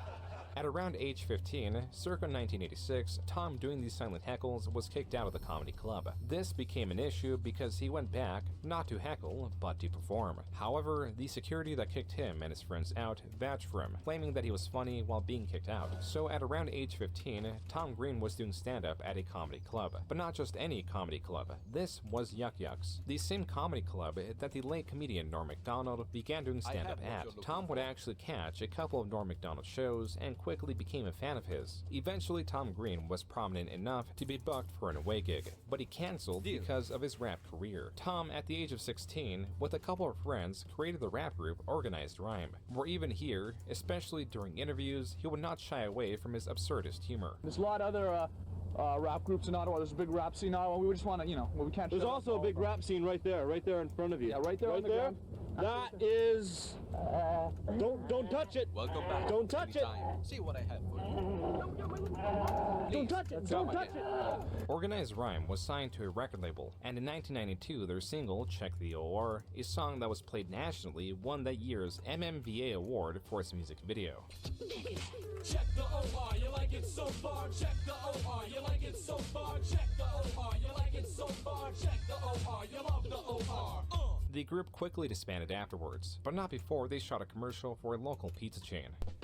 Organized rhyme on time with the cool food. $9.99 if you'll find, don't be a fool. Individually, the members of Organized Rhyme were paid $400 for that advertisement. This was the only money Tom Green saw from his short-lived rap career. He did not want to return to Yuck Yucks and to that extent stand-up comedy because he was embarrassed for canceling his first away appearance. With both of these seemingly retired, Tom remained with the one venture that would allow him full control, full expression to experiment and refine what he wanted to do. Quote, "The thing about the radio show was there was no manager of the comedy club telling me how to write a joke. There was no comedy workshop. It was me at a radio station making up shit. I think ultimately we ended up creating something that was more original than I could have ever done otherwise." Unquote. This radio station was a college radio station, but he began not necessarily on radio, but on television. When I started on CHUO, it wasn't even on the radio. It was cable FM. So the only way you could listen to it was you had to take your TV cable, unhook it, and tape it to the antenna of your radio.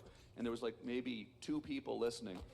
Then they eventually got their FM license a couple of years later, and we had a bit of a fun following in town because we were playing rap music. Once Tom Green began gaining this following, things started to fall in place. This was especially helped by representing a burgeoning culture of skating and everything parallel to it. This was a culture of rawness, subversion, stupidity, and defiance. From early homebrewed skate videos that had sprinkles of skaters messing with the public, to reveling in receiving the negative attention it drew, Tom Green understood the culture. He got into skating in its low point in the 80s. He got his first skateboard at a garage sale. These were initially the only places to find them where he lived. As Tom grew older and skating picked up in popularity, he was already ahead of the curve. There was something special in being chased by campus security guards for skating in a parking garage during winter. Something emboldening for acting in an otherwise unbelievable way and getting an anticipated response. Quote, "We watched these homemade skate videos and listened to our quote-unquote underground music. And though skateboarding wasn't a crime, we felt like criminals. Like we were part of a defiant subculture." Unquote. It was on bus rides between skating that Tom and friends would practice razzing the public. For example, they would make up a story and talk to each other about a planned heist with masks and guns to quote-unquote do the job. There are two valuable practices that Tom learned from these activities. First was keeping a straight face. He learned to act. The second was he began to understand that the bit itself was not what was entertaining. It was the reaction.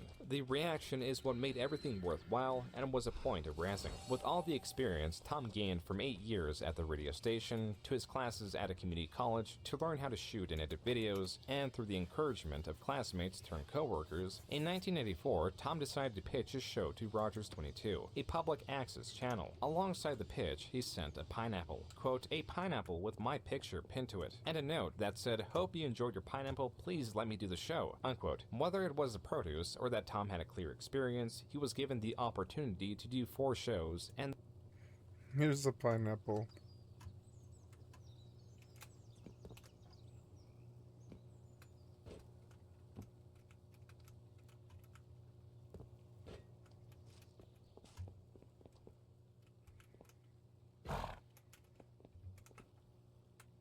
then many more after. Describe the show for people who haven't seen it. What is it?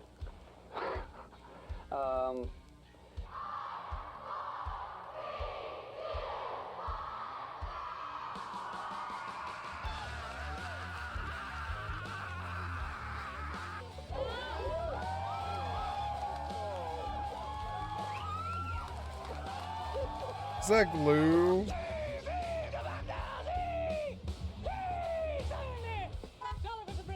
Could you lend me $1 for some bread, sir? For my bread mattress. For my bread mattress. Could you loan me $1 for some bread, sir? For a bed mattress. Which is so fucking awesome. What is a bread mattress? It's something. It's a bread mattress you make out of bread that you get as a homeless person. For my bread mattress. Why not? Bread's warm. It'd probably be really gross to lie on it. But the bread mattress is such a really good bit of random humor. Okay, guys, I'm tired. I'm going to bed. I'm going to log right here in this unsafe place. Unsafe place. I'm going to leave you guys with a reminder that you have been watching Skycatlive. I have a website. It is skycat.live.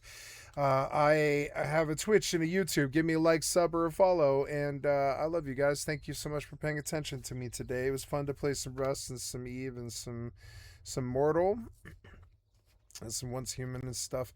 And I love you guys. Thank you so much. I will be back to do the same thing again tomorrow. I love you guys. So this video, I will stop it with a reminder that I have thousands of videos on my YouTube channel. Come check me out, yo. I love you guys. Thank you.